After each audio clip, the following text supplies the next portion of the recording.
Mr. Mamdani, can I just jump in? Would you visit Israel as mayor? I've said... Why does he get the specific Israel? What? Travel to Israel to stand up for Jewish New Yorkers. And that is what I will be doing, New Yorkers, and I'll be meeting them wherever they are across the 5 boroughs, whether that's in their city or at their homes or at the subway platform, because ultimately we need to focus on delivering on their concerns. And just yes or no, do you believe in a Jewish state of Israel? What the f***? I believe Israel has the right to exist. Not as a Jewish state? As a state with equal rights. He won't say it has a right to exist as a Jewish state. Be very clear. And his answer was no, he won't visit Israel. I said that. That's what he was trying to say. No. Unlike you, I answer questions very direct. What the f*** is this? It's a lightning round. Here's like 4. Who was the person who asked that? The woman, the moderator asked that. Was that the Politico woman? Which woman asked that? Progressive Victory has officially endorsed Mamdani for New York City mayor. With the race so close, a single phone call really means life or death here. Progressive Victory is officially endorsing Ras BARAKA for governor. He's the mayor from Newark who was arrested by ICE about 3 or 4-ish weeks ago. If there was ever a governor who was really going to stand up to the Trump administration, it's going to be BARAKA. We are in a bit of a down spot right now, but this is the planted seed of potentially a new movement. The Democratic Party is useless. You want these new people, these non-DNC insiders to work together because this is the spark that can be cultivated into meaningful opposition. These are winnable races that will have a massive effect on the country. We are doing phone banks every single day, and we're also going to be canvassing this upcoming Sunday in New Jersey for BARAKA. I want to see you joining this PV Discord server, or else, again, you're going to go to hell. We are creating membership cards for all of our dues-paying members, and we'll be shipping them out. Get that Progressive Victory membership cards. They look awesome. I've seen the prototypes. I'm hoping to see a lot of you in the Discord server. The opportunity is right here in front of you, okay? I don't want to hear any whining. You can make a difference. I mean that sincerely. Is the city's next mayor? Live from Rockefeller Center, the first Democratic primary debate for New York City mayor with City Council Speaker Adrian Adams, former State Assemblyman Michael Blake, former Governor Andrew Cuomo, City Comptroller Brad Lander, State Assemblyman Zohran Mamdani, State Senator Zelnor Myrie, State Senator Jessica Ramos, former Comptroller Scott Stringer, and former hedge fund manager Whitney Tilson. Sponsored by News for New York, Telemundo 47, Politico, I feel like my the New York City hunched now. Campaign Finance Board, and NYC Votes. Here now, News for New York anchor David Ushery. Good evening, everyone, from 30 Rock, and welcome to the first Democratic primary debate for New York City mayor. I'm joined by my colleague, News 4 Government Affairs reporter Melissa Russo, Sally Goldenberg, senior New York editor for Politico, and Telemundo 47 anchor Rosarena Breton. This is a 2-hour debate live on all NBC New York and Telemundo 47 streaming and digital platforms. Politico.com, Telexitos, My shoulders and look YouTube. weird. This first hour also live on Channel 4. The leading Democratic contenders are here tonight. Their positions on stage were chosen by random drawing. Few rules for the candidates. For traditional question and answer, you'll have 1 minute to respond, and we'll offer 30-second rebuttals at the moderator's discretion. We'll also be asking some questions where we're looking for shorter answers. A lot of ground we want to cover, candidates. And we also reserve the right to cut off your microphone if you ignore the rules. But, of course, we don't want to do that. The goal is here for you to hear each other. Let's and for go. New Yorkers to hear everything you have to say. Good luck to you all. We'll begin with Melissa Russo. Thank you, David. Good evening, everyone. It's good to have you. We're going to begin tonight with the issue that polls show is number one for New Yorkers, and that is affordability. The cost of everything is squeezing residents in our city. New housing can take years to build, and we'll get to your plans on that a little bit later in the debate. But right now, we're interested in how you would help residents immediately. So what's your one big idea to make the city more affordable now, and how will you pay for it? It's not about Israel. We'll begin with you, Ms. Adams. Thank you so much. Thank you for having me this evening. You know, I'm actually the only candidate on this stage who is actually doing the work already. We have a housing plan already. I have built and delivered 120,000 new units of housing.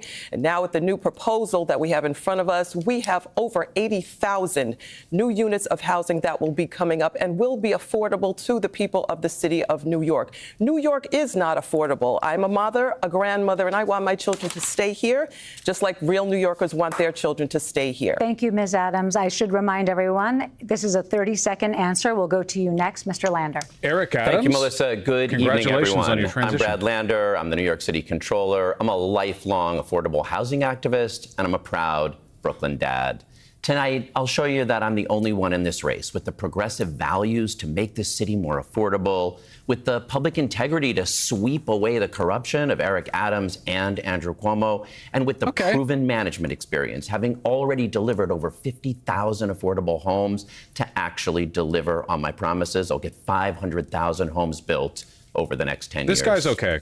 Okay, we're going to move on to Ms. Ramos. I want to remind everyone the question is, what is your one big idea to make the city more affordable now, and how will you pay for it? 30 seconds, Ms. Ramos. Thank you, Melissa. Good evening. Buenas noches to everyone watching at home. Thank you so much for holding this forum. Affordability has been top of mind for New Yorkers since before the pandemic, but the pandemic only exacerbated the conditions for New Yorkers. This is why I set out as chair of the Labor Committee in the New York State Senate to raise the minimum wage, to tie it to inflation, and I'm proud to be the last person to have done that. I'm the only person on this stage tonight who has already had a desk at the mayor's office, and this is why I know that the first thing I want to do on day one is enact a mental health emergency so that we can keep our streets safe. Okay, Ms. Ramos. Mr. Myrie, your big idea, I haven't heard many big ideas yet, so if you can answer the question, please, in 30 seconds. Your big idea to make the city more affordable now. Well, the last and how will one you pay kind for of it? did. Thank you, Melissa. I don't have one big idea. I have three. I want to deliver 1 million homes over the next 10 years. I want universal after school for every kid in this city from age 3 to grade 12.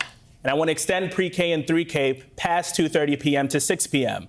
My parents came here 50 years ago, worked in factories to put food on the table, where union members sent me to public schools, and that's how I became a state senator and why I'm standing on this stage tonight.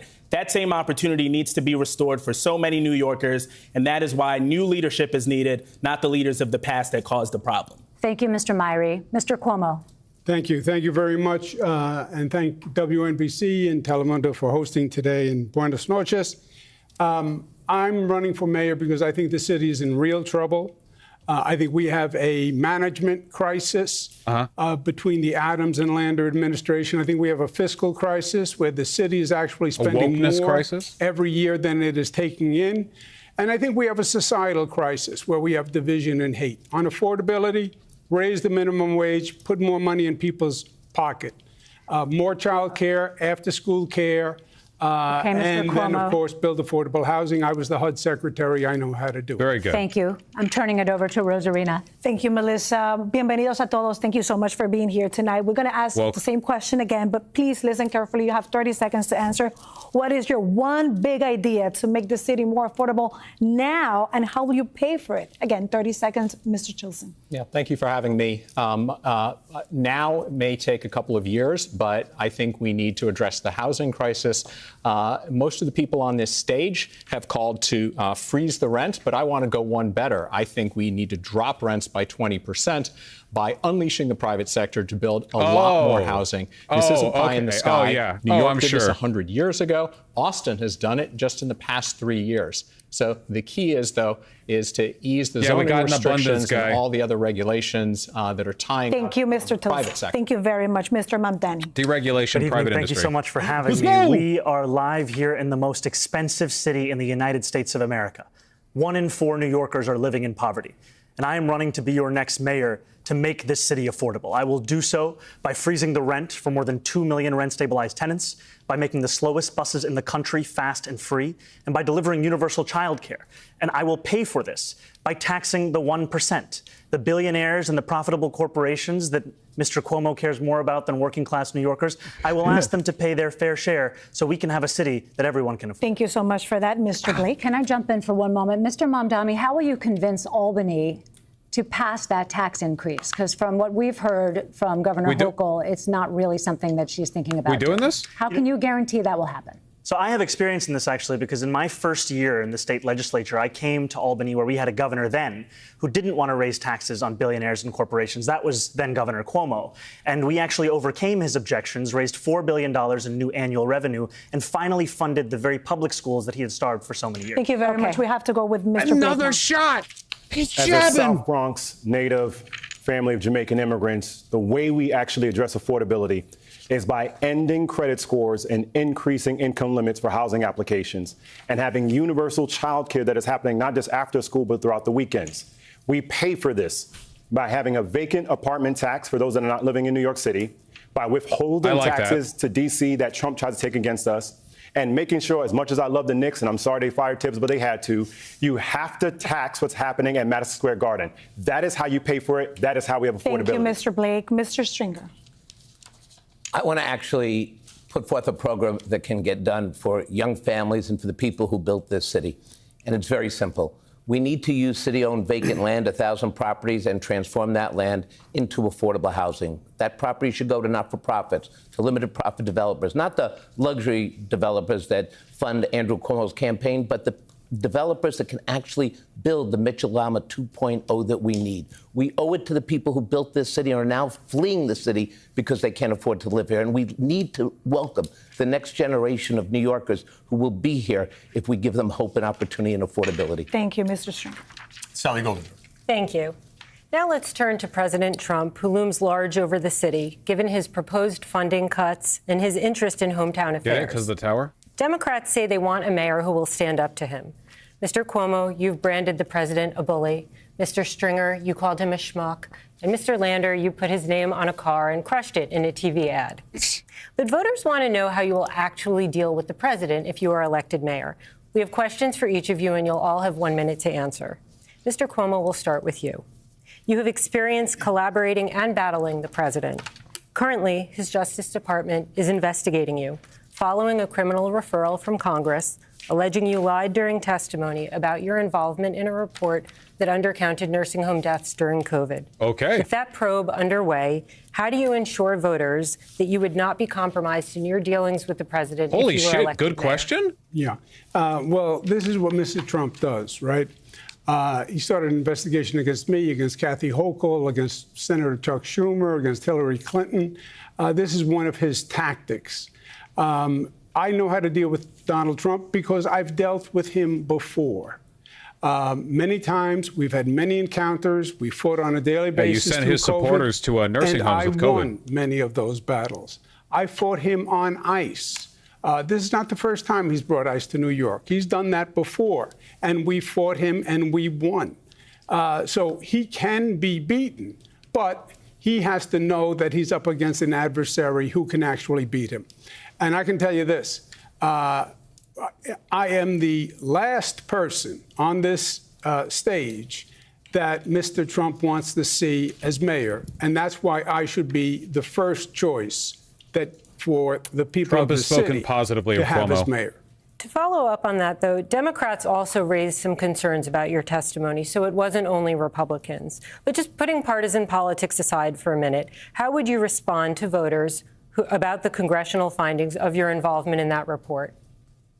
Yeah, first, putting partisan politics aside is virtually impossible nowadays. It's so toxic out there. The issue of COVID became a political football right away. It still is a political football between Democrats and Republicans, and even within the Democratic Party and within the Republican Party. And it's unfortunate. We should have been learning from the experience and finding out how we could be better prepared for the next time. But unfortunately, in this toxic environment, it's been nothing but politicized over and over again. Okay, we have to move on, but I just want to add that the question was, how would you respond to the allegations? But we have to move on. Melissa. Okay. That's Mr. good. Mamdani, you have said that Mr. Trump's so Department far. of Justice can't be trusted, and that was after the news broke of Mr. Cuomo's alleged reported DOJ investigation. First, quickly, just a yes or no answer. Do you think that President Trump is unfairly targeting Mr. Cuomo? No, I don't think that it's unfair, but I have no interest in believing that they're actually pursuing justice.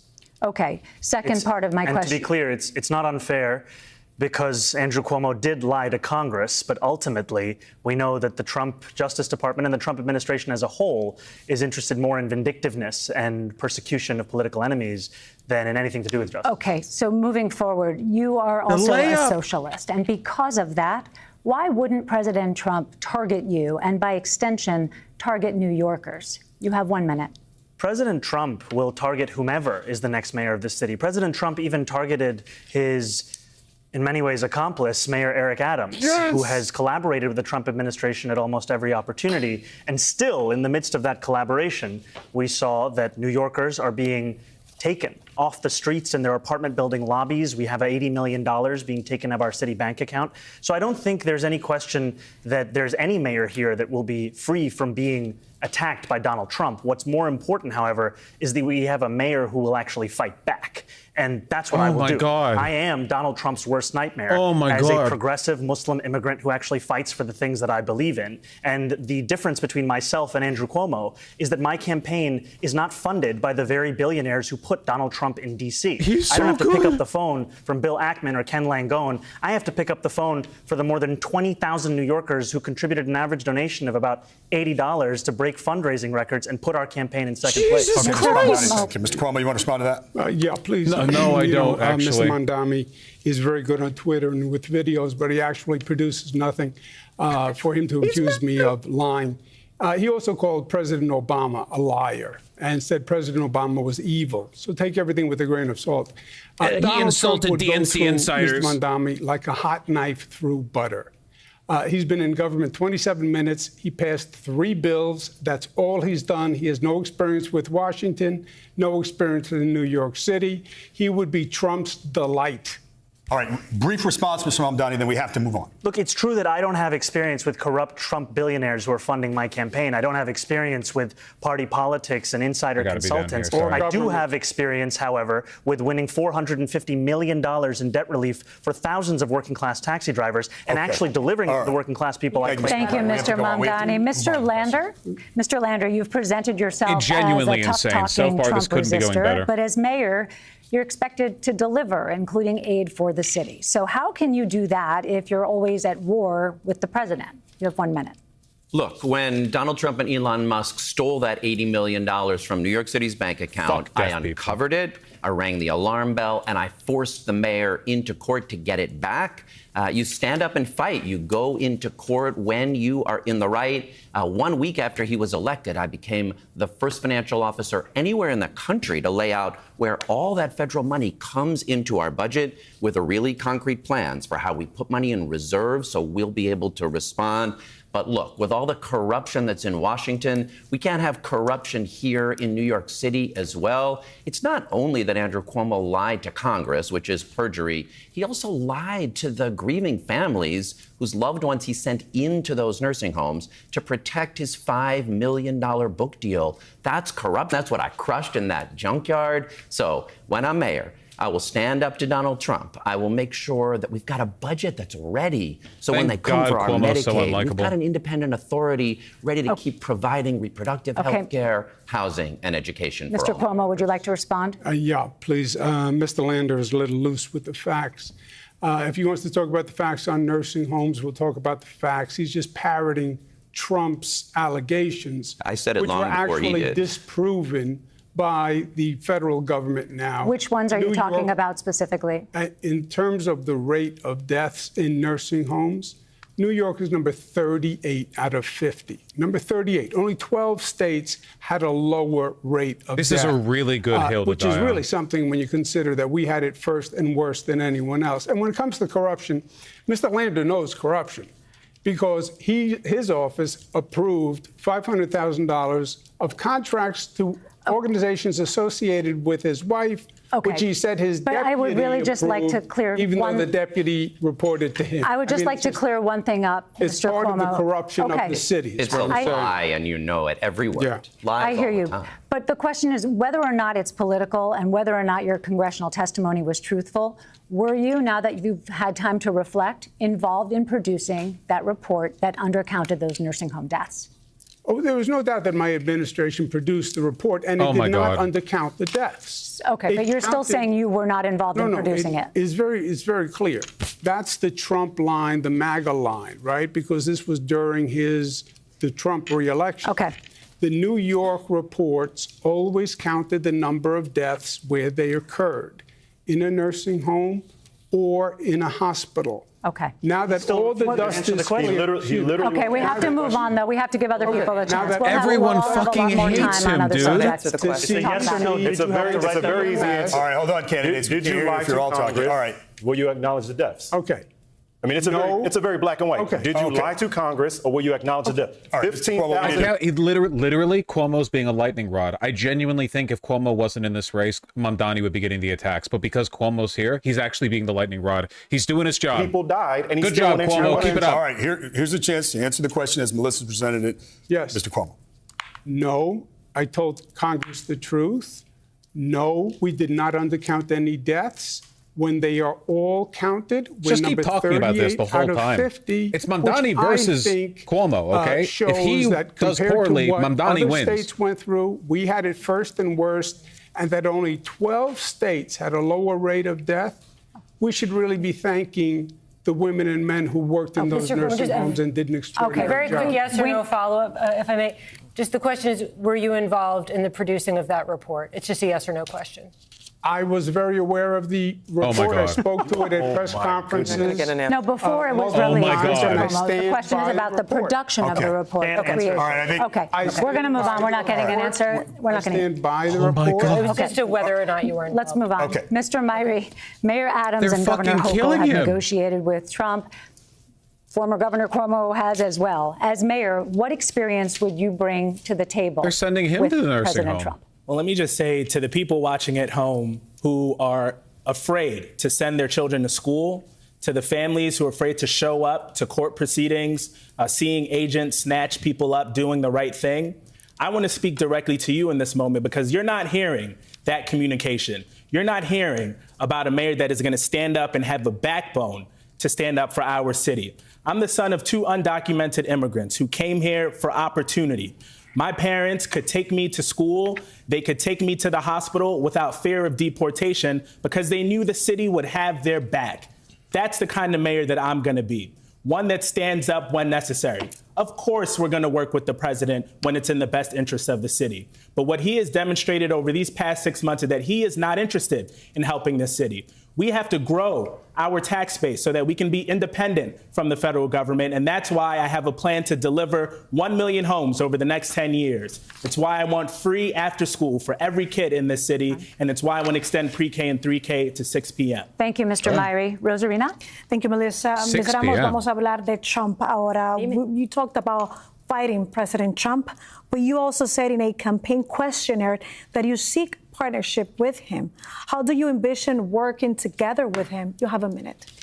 You know, I've already seen a very clear blueprint about how to elegantly school President Trump. And we saw it in Mexican President Claudia Sheinbaum and how she led on negotiating the tariff scandal with the president. And so I'm here to say that not only should my administration litigate to protect immigrants, to protect gender-affirming care, but we should be ready to withhold our federal taxes when Trump unlawfully takes away funding from the things that we need. We have to play chess, and we have to be smart, and our taxpayer dollars are our leverage.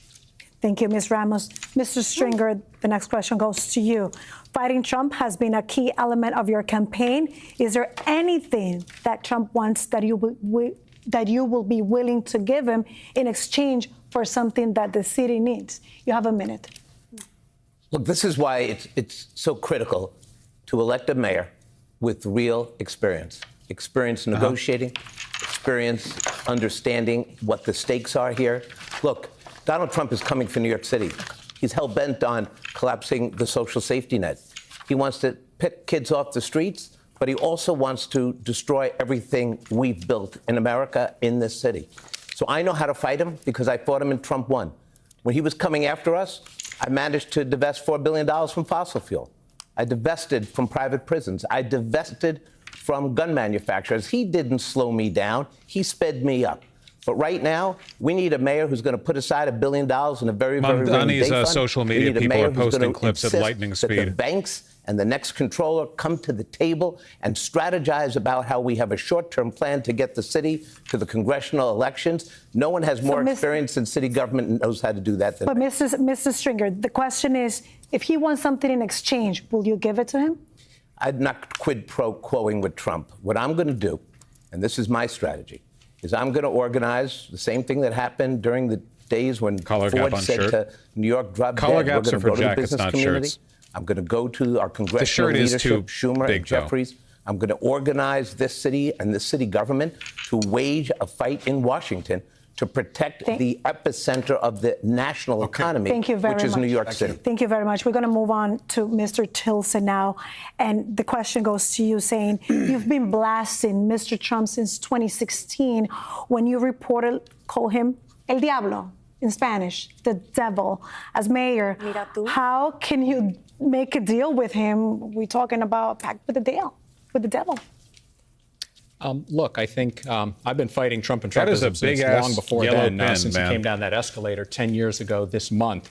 And but I do think we Democrats have to stop giving Trump gifts, like when we let solidarity ourselves be for the safe return of hostages taken by Hamas, with their defund the police nonsense and open borders, et cetera. One area that I do agree with Trump is that when a socialist like Zohran here tweets that the NYPD is, quote, wicked and calls to defund and dismantle the NYPD. Call that one. That is madness. That is costing us elections. And it's why Trump has doubled his share of the New York City vote in the last 3 elections from 17% to 30%. We've got to move away from the far left and the socialism that's sinking our party and our city. Brief response, Mr. Mamdani. I want to be very clear that police have a critical role to play in creating public safety. And when I speak to those very officers on the beat, in the rank and file, I hear from them a frustration that where they joined the force to tackle serious crimes, we are instead now asking them to play the roles of mental health professionals and social workers. And that is why we are putting forward a plan to create a Department of Community Safety that will tackle gun violence, homelessness, the mental health crisis. All right, Mr. Mamdani, we might get to some of those issues. I just want a brief response to It's critically important, and I think it's important in a moment when we have a candidate to my right who is absolutely mischaracterizing anything that we've put forward in this campaign. You can check his Twitter feed. He has not deleted the tweet that calls the NYPD wicked and to defund and dismantle the NYPD. It's still up. Thank you, Mr. Tilson. All right, thank you. Mr. Blake, those tweets. You often highlight your past roles in the Obama administration and in leadership of the National Democratic Party, which has since lost the White House and is struggling to regroup. How does that make you effective when it comes to negotiating with President Trump if you were mayor? You have 1 minute. Well, as the only person on the stage who's been a part of a team that has actually defeated Donald Trump, and as a black man who understands that Trump goes after black folk, just ask the exonerated 5 or Barack Obama, and like them, we will win. I have the experience to make sure we address what's happening in New York City. First and foremost, anytime Trump and Elon try to take our funds, we will withhold taxes and sending in D.C., specifically working with companies that have contracts in New York City and say, you will not abide by unconstitutional behavior. Second, we will ban ICE at our schools and our places of worship. We will designate them as safe havens because there is no reason at all that ICE is going after our immigrants, in particular families like mine from Jamaica. Third, since I have White House experience under President Obama, State House experience locally, as well as what's happening as a reverend and a community leader, you need to understand that there is someone right now who can lead New York City. You have heard people now not be able to answer the question, but they're saying they can actually represent you. I am ready from day one because of what I have. From the White House to the State House to your house, Michael Blake is ready to lead. Thank you, Mr. Blake. Ms. Adams, your most powerful campaign supporter is New York Attorney General Letitia James, an arch rival of President Trump. How would you ensure that you, and by extension New Yorkers, are not a casualty of their war? You have 1 minute. Thank you very much. And you mentioned the Attorney General. She is the most notorious, the baddest Attorney General that New York and the nation has ever seen. And yes, she does endorse me. You know, when the name Donald Trump comes up, the first thing, the advice that I get from the Attorney General is that when Donald Trump comes your way and causes problems for New Yorkers, sue him. That is exactly what I am doing right now as we speak. We have an executive order that is in front of us that is illegal, that Mayor Eric Adams had his first deputy mayor sign. The mayor didn't even sign it, but the first deputy mayor signed it. And it would allow ICE to come onto Rikers Island, Donald Trump's ICE, to come onto Rikers Island, which has been illegal since the year 2014. I have a TRO, a temporary restraining order, that Judge Rosado feels that our case has merit. We have sued him, and New York will win. I will always be a mayor that will stand up for our immigrants. Donald Trump's ICE has no place on Rikers Island. Donald Trump's ICE has no place pulling our people that are taking their legal court dates now. No rights. Thank you. Not in my New York. Thank you, Ms. Adams. Sally Goldenberg. Thank you. Thank you, David. Let's turn to public safety. It's a top concern for many New Yorkers, especially underground on the subways, which so many New Yorkers rely on to get to work.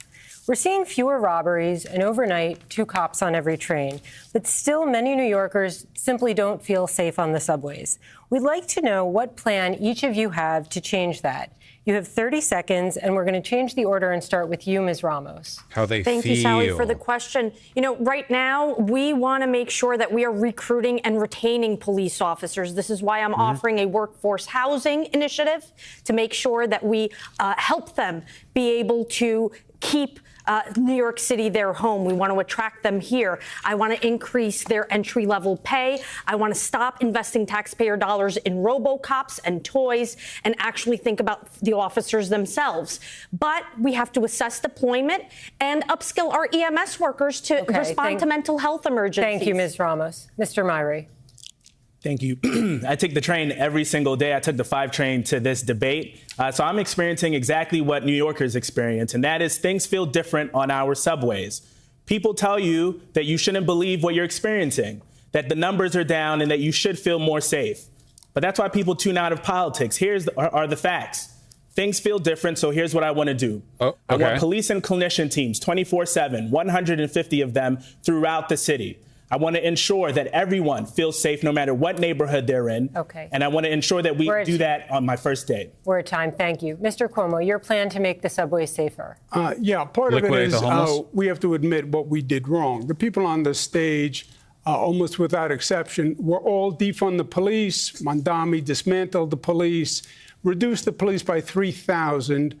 $1 billion in overtime, and now they're calling for more police. We wouldn't need more police if we didn't defund them in the first place. I'm sorry, has NYPD actually been defunded? Did Mamdani do that from the position of city councilor? Jesus fucking Christ. My first 30 days, I will take every homeless person off the trains and the subway stations and get them the help they need. We did it before, we can do it again. Thank you, Mr. When people talk about them feeling less safe, by the way, it's just homelessness. That's the only reason why. Homelessness is the most obvious, evident, like proximate feeling of criminality that people get. It has nothing to do with like actual rates of crime. I do agree that something needs to be done about the homeless people, right? Like, I don't know, reducing housing costs, halfway homes, blah, blah, blah. You know what I feel on that. But like, it is disingenuous to rope that in together with the crime problem. You have to be upfront about it, you know? Obviously, Cuomo's a fucking, you know, autocrat, police state lunatic. So he wouldn't actually do anything for the homeless people, but like have the police fucking, you know, knock them around all over the goddamn city. Like what they do in LA, in Seattle. We're going to fact check that he literally said defund the police himself when he was governor. All right. All right, we're coming around to you. This is the third time he's literally lied about everyone on the stage. We're coming around. Are you saying you didn't say, Andrew, are you saying you didn't say defund the police? I never supported defund the police. Are you saying you never said defund the police? I never supported. Can you just answer the question? I used the words defund the police. Again, I said I don't support. So you just said everyone else did that, but you would not acknowledge. Mr. Cuomo, did you say? He did. All right, hold on, gentlemen. Did you say that it was a legitimate school of thought? Let us frame a question here. I think that Mr. Blake may be talking about something you said, which is that both are legitimate schools of thought. Defund or don't defund. And you gave it some legitimacy in public. I disagree with defund. Yes, you did. Yes. Okay. All right. Okay. And I'd still like to respond. We're coming around. We'll be coming around. We're coming around to everybody. Mr. Tilson. Yeah, I'm fully supportive of the increased police presence in the MTA. In fact, transit crime is down this year. It's gigantic Israel fucking flag. I shouldn't have to say this, but the key to reducing crime is fully staffed police that are out there enforcing the laws. And we need to make crime illegal. And this is now happening down. Holy shit. I never thought of that. Down on the subways, where they are starting to enforce the lower level crimes, the quality of life crimes, drinking, smoking, spreading out over the subway cars. Okay, and police are arresting more. And it turns out that 30% of the people they are arresting have criminal records of more than Okay, I'm sorry. We do have to move on. We're at time. Mr. Mamdani. In my Department of Community Safety, we are going to put together dedicated teams of mental health outreach workers who will be deployed to the top 100 subway stations with the highest levels of mental health crises and homelessness. We are actually going to address this in a manner that goes beyond the same ideas that we hear time and time again, recycled by the same politicians like Andrew Cuomo, who brought us to this point. And if we care about the police force, then we have to actually listen to police officers. They are leaving this force, 200 of them each month. And when you ask them why, it's because of the forced overtime. And part of the reason that that is taking place is we're asking them to respond to every failure of the social safety. Thank you, Mr. Blake. Just an unbelievable talent. You see how he's always looking directly into the camera too. He's cycling between the two cameras that he knows are like the close-up cameras. He knows which cameras are which, and he's looking between them because he doesn't know which one's actually live. People who don't feel safe are young women, mothers, and grandmothers around Andrew Cuomo. That's the greatest threat to public safety in New York City. Now, specifically to your question, I have said very specifically, we need 1,000 mental health professionals on our subways and streets. And so therefore, you can have police then with body cameras on go do precision policing outside. The police will indicate they were not trained on addressing mental health. Let's utilize those persons who need the help immediately. If we take those steps, then we can also make it a point to help make sure everyone gets home alive. Mr. Blake. We're going to move on to everybody, but I want to give Mr. Cuomo an opportunity to respond. Mr. Blake raised the issue of sexual harassment allegations. Okay, before we get into that, I just want to say, because I want my opinions on this known, obviously you need some police in a city, especially New York City. Oh my God, it's so big. You literally, like, obviously police are always going to be there, at least until we have like some kind of insane psychic future tech or whatever. I genuinely think if it's done well, Mamdani's approach of like, rather than just say more police, I want to talk to the police, is a very good, maybe even the best avenue for making police less Hitlerite, you know? Like reaching police where they are and being like, listen, okay, I know you have a hard job, which is true. And I know that like you don't often feel like you get a chance to contribute to the safety of the city because you're too busy doing bullshit or dealing with like random incidents that have nothing to do with your job or whatever. I understand that. Like, here's what I want to do to build a more comprehensive plan of action. I think that line is about the best you can get from a non-activist perspective, from a political perspective. If you want to run and win, I think that's a really good way of doing it. Administration. Just if people who are watching at home have to be incredibly frustrated. They defunded the police. They reduced the number of police. They're now saying we need more police. We're talking about sexual harassment allegations? We should have reduced them in the first place. And we need mental health experts to address the homeless, mentally ill. And we do that by getting them off the train so we can assess them and get them to mental health. Would you like to respond to Mr. Blake's comment about sexual harassment? Should listen right now that Andrew Cuomo would not respond when had a chance. I fucking love this guy, dude. Every woman watching tonight. He's such a hater. He was just given a chance to actually address the clear claims that were stated and ignored it. Okay, we do have to move on because we have other candidates on stage and we want to hear about their subway safety plans. Mr. Stringer, can we please hear about your subway safety plan? I'm absolutely qualified. Listen, gentlemen, listen. We are moving on from this question. You had an opportunity to respond. Mr. Stringer, please tell us your subway safety plan. Kids, it's grown-up time, so just give me a second, okay? Let me straighten this out for you. Thank you, Scott. We appreciate that. No, you got it, man. So look, we're spending $1.3 billion in police overtime because we don't have enough police officers. We have the lowest police count in a generation. So we need to hire 3,000 more cops. But in order to get them, we have to go into our communities and get the wonderful, diverse citizens to come into a department. But we also have to make it worthy of doing it. That's something I'm going to do. But look, I will say this to you. The crisis that we have is twofold. Also, unironically, making the police like less of a Hitlerite institution would probably bring in recruitment like crazy. Like, it is potentially a very rewarding job, both like socially and in terms of pay. And one of the major deterrents is the fact that everyone hates the police, and the reason everyone hates the police is because they're fucking awful. So if you made them less awful, you would fix the recruitment issue. Like, yeah, no shit, right now police don't like doing their job because nobody trusts them. Maybe they should be trustworthy? Question mark. Like, if we made them trustworthy. The only cop interaction that I ever saw when I was in New York City, by the way, was when I was leaving one of the MTA stations, and there were 3 cops just tearing into a guy for using the emergency exit that everyone else uses to leave. Like, it's like, oh, don't go through here unless you have super extra special permission. He went through because why the fuck not? And they were just tearing. They were being real cunts about it too. Like, I'm sorry, did you see the sign right there that says this is not for you? What made you think it was like that? Like, that's their job. 3 of them. Was he brown? No, actually, he was a white guy, but he was pretty scruffy looking, so maybe he was homeless. I don't know. Whatever. The point being, like, you know, you could. There are ways that you can make this better. Okay. Just about policing. It's about also helping the people who suffer from mental illness. And we have to align policing with the mental health initiative. Why Andrew Cuomo has the nerve to talk about defund when he signed the bail reform bill with loopholes that you didn't even read the bill. That is something that really caused the crime problem in our Word time, Mr. Stringer. Ms. Adams. Thank you so much. To address this claim that everybody's called for defund, I have never called for defunding the police, That's and great, I never lady. will. That's in the great. 2021 Eric budget Adams, of the congratulations City on your Council, transition. we were in a season of COVID, and many agencies had to be reallocated. Their funding had to be reallocated. Many agencies, not just the New York Police Department, but many. The City Council, our funding was even reduced during that season of COVID.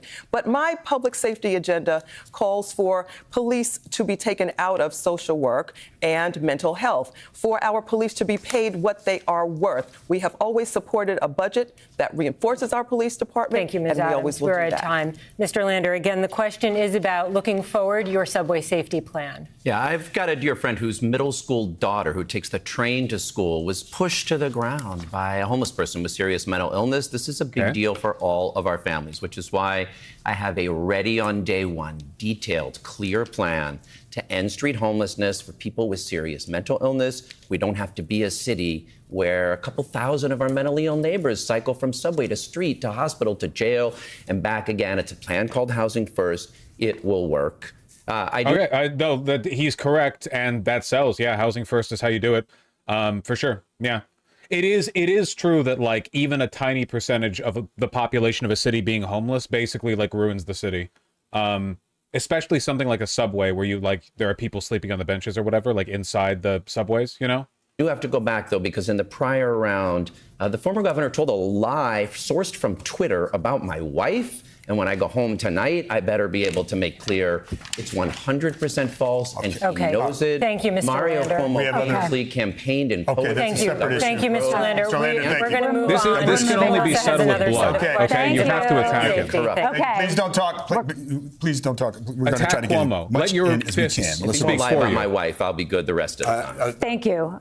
Okay, we are all familiar with what it's like to try to buy toothpaste or beauty products at the local drugstore and having to wait for it to be unlocked. Shoplifting is a sad fact of life in this city right now, and many in law enforcement blame bail reform. Remember, those changes in grocery stores and drugstores and stuff were implemented in large part after the Walgreens used testimony from a cop who made it up, saying that organized shoplifting was massively on the rise. In fact, the Walgreens CEO has since retracted that and apologized, and they've been scaling it back since. So the only reason shit's locked up now and you have to wait like 5 minutes for a guy to come over and unlock it is like inertia. It's corporate disinformation and the inertia of it. Shoplifters can no longer be held in jail. So they get arrested, they most often receive a ticket to appear in court, and they're usually released to steal again. That's how law enforcement describes it again and again. So we have a few specific questions, and you're going to have 30 seconds to answer. Mr. Cuomo, we will start with you because you signed the bail reform legislation. Governor Hochul has made some changes since you did that. Do you think bail reform is working, and how would you stop shoplifting and other low-level repeat crimes? You have 30 Liquidate homeless people. I actually saw in a CVS once, they had the section where all the like adult diapers were locked up.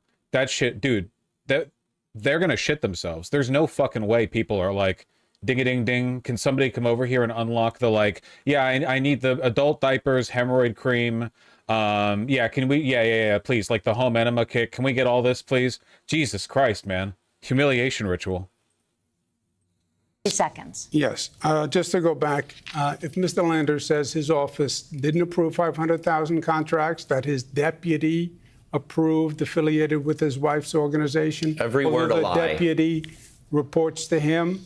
Every word a lie, yeah, and then, he knows. well, then it's easy enough to check. Mr. Cuomo, you're using your time, just so you know. You're going to have 30 seconds. Yeah. On bail reform, we all talk about how terrible Rikers Island is, and it is. It's a disgrace that it is still being operated by this city. Your time is up, Mr. Cuomo. I'm sorry. Per person, and time is up. I'm sorry. I am. Mr. Myrie, you voted for bail reform as well. How would you stop shoplifters if you were the mayor and other low-level crimes that are taking a toll on our city? Anyone that breaks the law needs to be held accountable. And we made changes to our criminal justice laws because things needed to change. And here's how I know. Speed up the courts, I was robbed with my imagine. mom in an elevator in the building that I grew up in when I was very young. Her worldview is informed by that experience. We have to ensure that every New Yorker feels safe in every neighborhood, wherever they are. And that is what I'm going to do as mayor. I'm going to return our police headcount to what it was in 2018. And I'm going to ensure that all New Yorkers feel safe wherever they are. Time. Thank you. Rosarina. Yeah, Ms. Ramos, the same questions to you. You voted for bail reform. How would you stop shoplifters and other low-level crime to take a toll in the city? Well, we have a little more than 1,000 recidivists in the city of New York, and I've been hard at work in the Senate already, making sure that we're looking at treatment courts in cases of kleptomania. But clearly, there are organized rings that need to be taken down by the NYPD. So I'm here to say that there's accountability to be had, but we also have to make sure that there is a balance with the job opportunities that should open up if we address all of the crises that we are facing. But let's remember that you voted for the bail reform. Thank you.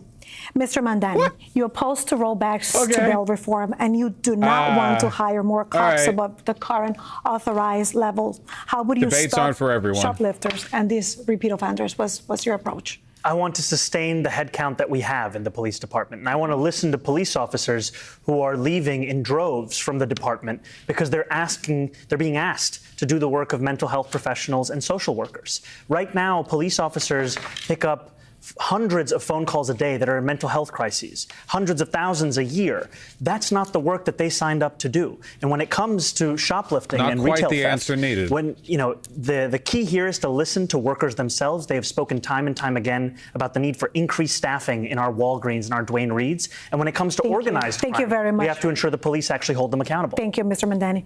Mr. Blake, do you see a little bit of like a canned answer? It's actually a really, really, really tough question. What do you do in a situation where people are like aggressively, consistently committing low-level crimes? Like, what do you do about that, you know? Because it's not great to hold people in jail over shoplifting, because what does that lead to? Like a 12-year-old kid shoplifts a Mars bar and then he spends probably not that far, but like, you know, it potentially, like, that's a pretty severe punishment for a very low-level crime.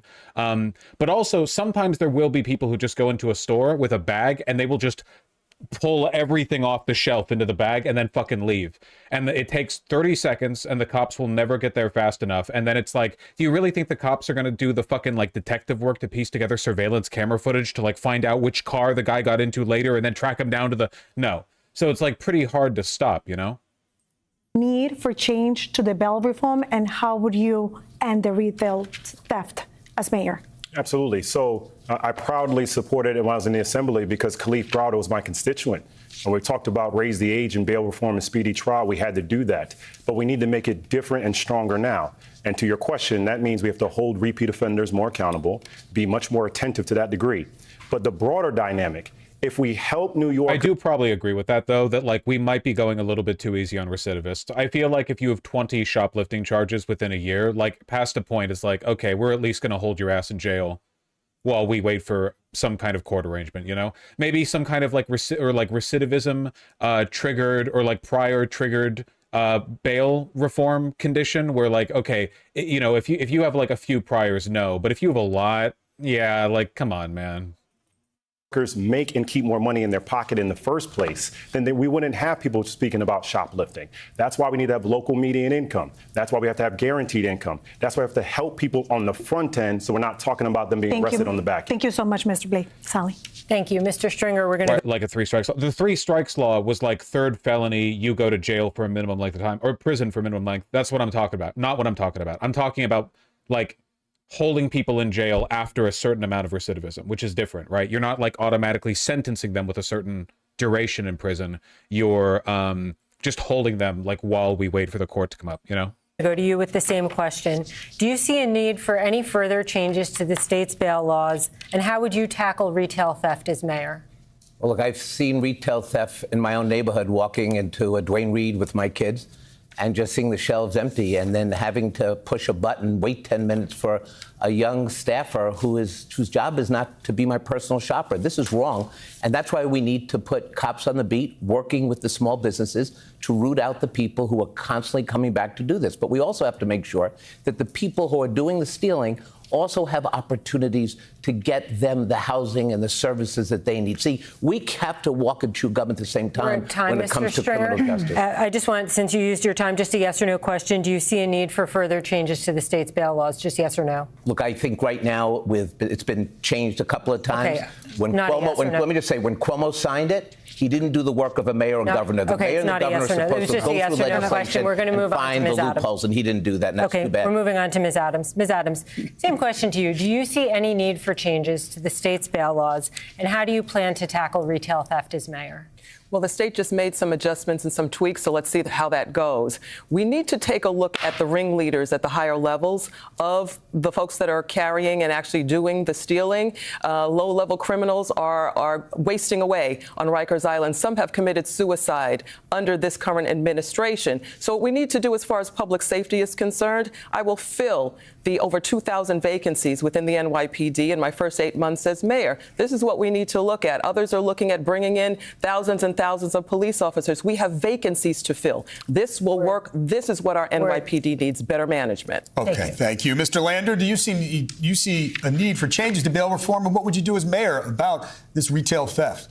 I've got a detailed plan to combat retail theft, so the toothpaste is not always behind lock and key. You can. What answer would you give? Okay, first of all, shoplifting doesn't hurt the business that much, especially big businesses. For one, my understanding is that they're usually insured for that. And for two, they're shoplifting what from Target? Depending on what they're getting, we're talking about like a few thousand. Like we're talking about a fender bender level of damage here. So just keep that in perspective. For two, the issue here is that you want to create a legal caveat where people aren't spending time in prison because they shoplifted a protein bar, but people who are doing like consistent or organized retail theft probably are spending time in prison. And I think for that, you need like more specific caveats, carve-outs for shoplifting, where you can charge more off of like higher theft amounts, which is true. Like they do that, right, already. But also with regard to the bail reform, I think that the more recidivism you engage in, right, or the more like priors you have, the more charges you have against you, they should probably be a little bit less charitable. Because if you've shoplifted once, in my eyes, like, okay, whatever, who the fuck cares?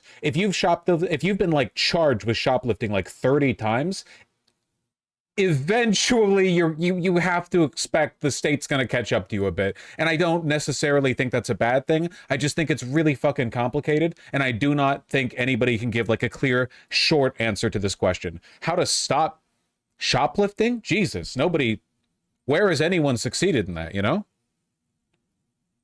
Look it up on my website. To develop it, I took lessons from NYPD Commissioner Jessica Tisch, who I want to keep as commissioner because crime's coming down and accountability is going up.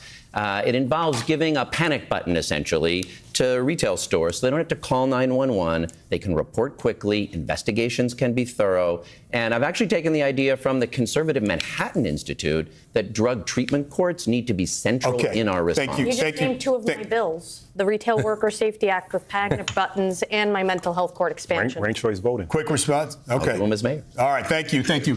Sally, you had a quick question here. Yeah, well, I guess we also for Mr. Tilson. Yes. Mr. Tilson, I'm going to let you... A better social safety net would reduce desperation, therefore reducing crimes of necessity. True, but not all shoplifting is crimes of necessity. There are groups that will do mass shoplifting to fence the stuff they get. Like, the lefty response is, if you see someone shoplifting baby formula, no, you don't, which, like, yeah, I agree with. I don't really give a fuck if like a hungry mother is shoplifting baby formula. But there is a lot of shoplifting that is done that is clearly just like, well, you know, petty, like just petty theft to turn a profit, you know? And it's difficult to carve laws that like treat these cases differently.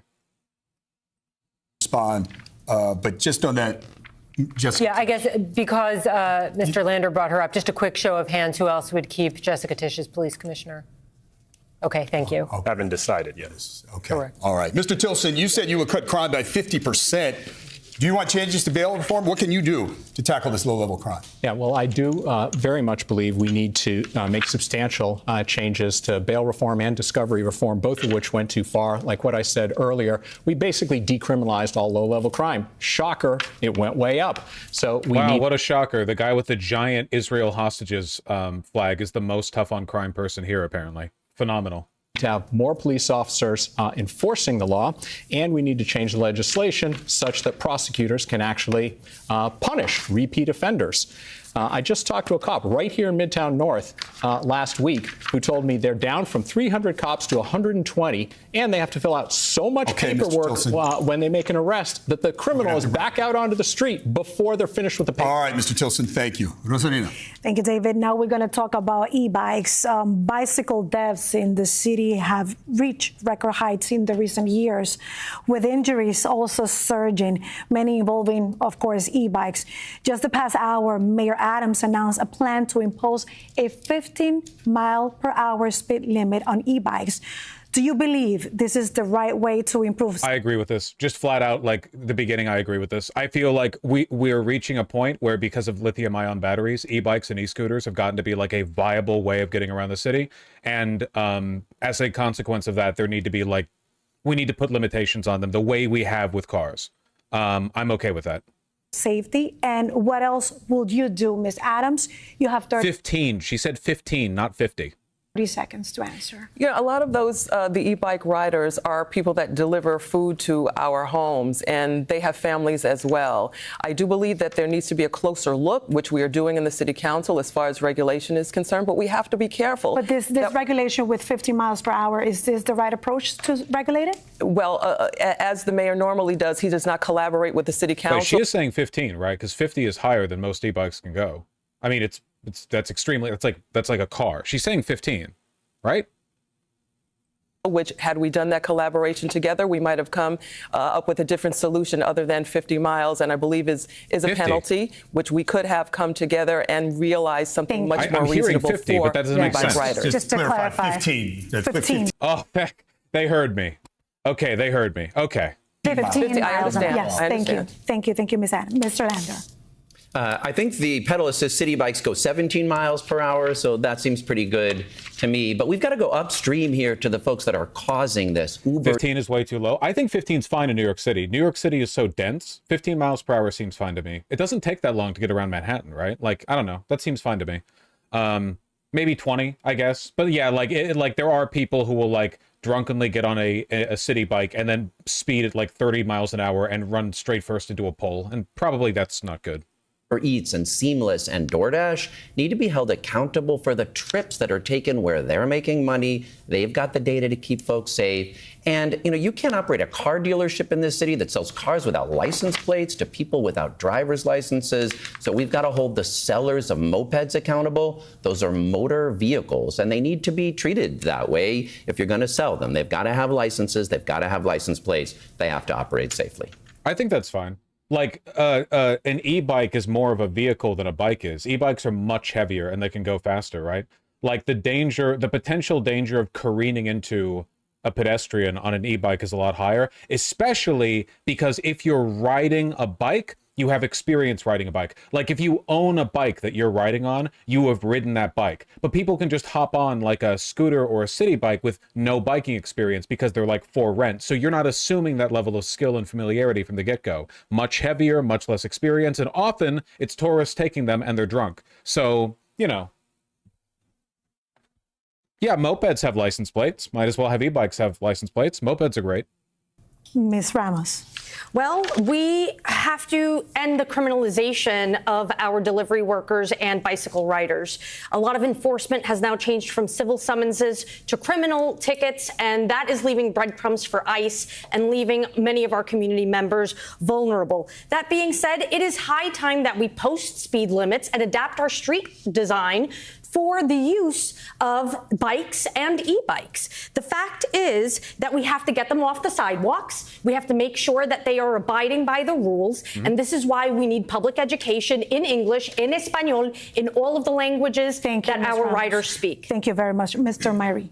There's no question that things feel different on our streets and that these categories of vehicles are not built for our current structure and on our streetscape. So we have to regulate. We have to hold the companies that are making money more accountable on this. But we also have to ensure that we are doing this in collaboration, doing this in a smart way, and ensuring that the enforcement on this is actually going to be going through. What we have seen is uneven enforcement in this space. And that's why there are older adults in this city that are afraid to cross the street because of how things feel. Thank you very much. Mr. Cuomo. Yes, I think this is another example of just dysfunctional city management. We passed a state law allowing e-bikes. It was supposed to be regulated by the city. You've had all sorts of accidents, all sorts of warnings. The city has done nothing. The speed has to come down. City bikes voluntarily came down to 17 miles an hour. You have these e-bikes, some of them doing 25, 30 miles an hour. You have to bring down the speeds, but you also have to have them registered by the apps. They're the ones who are making the money. Let them license, let them register, let them pay the tickets. Thank you very much. Mr. Tilson. This issue is actually quite personal to me because I ride my bike in the city every day. And in fact, I'll bet I'm the only mayoral candidate in history who ever rode his bike to the mayoral debate, as I did this evening. And those e-bikes have made things a lot more dangerous, not just for pedestrians. So I've been calling to speed limit them since the beginning of my campaign. I totally agree with that.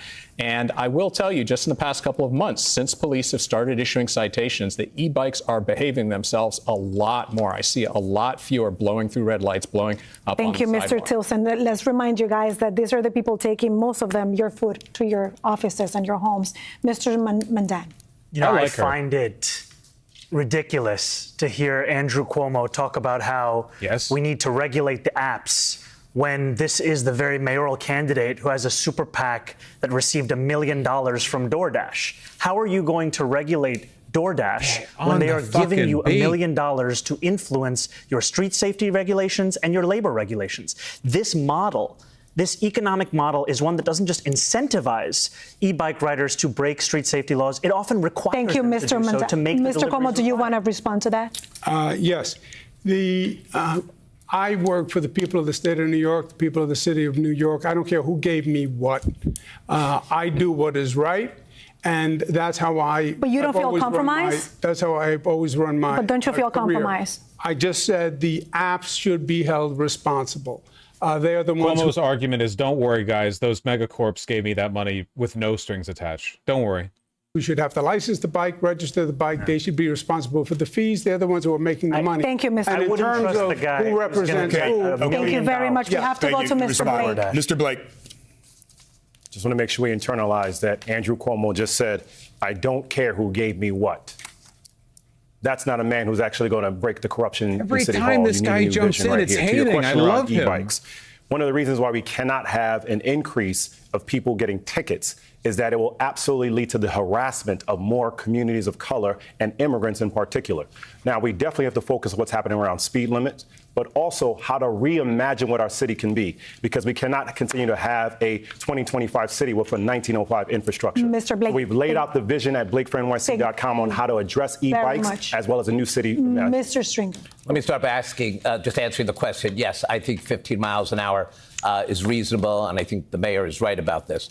But in the time that I have, I do want to follow up about DoorDash, because that $1 million contribution crossed the Rubicon. and the contributions of donors who are giving between $250,000 and $1 million are fundamentally buying the mayoralty. And that is something that we spent 20 years never trying to get to again since City for Sale. Mr. Stringer, thank you. You are writing a new book about how to take the mayoralty 1, 2, 3. And I find it Mr. Stringer, offensive. thank you. Brief response, Mr. Cuomo. Yeah, I live with the campaign finance rules. They're talking about independent expenditure committee. And let's remember who represents who here. I am the person on this stage who represents the working men and women of New York City. The labor unions have endorsed me over 650,000. They go to a different country. You haven't heard of them. Finance board. I got this. What challenged by the campaign finance board as we speak. We have to move on. I think the issue's been spoken to and addressed. We have another question here for you. We'd like 30 seconds on this. You've all spent years in politics. What's your biggest regret? We'll begin with you, Mr. Blake.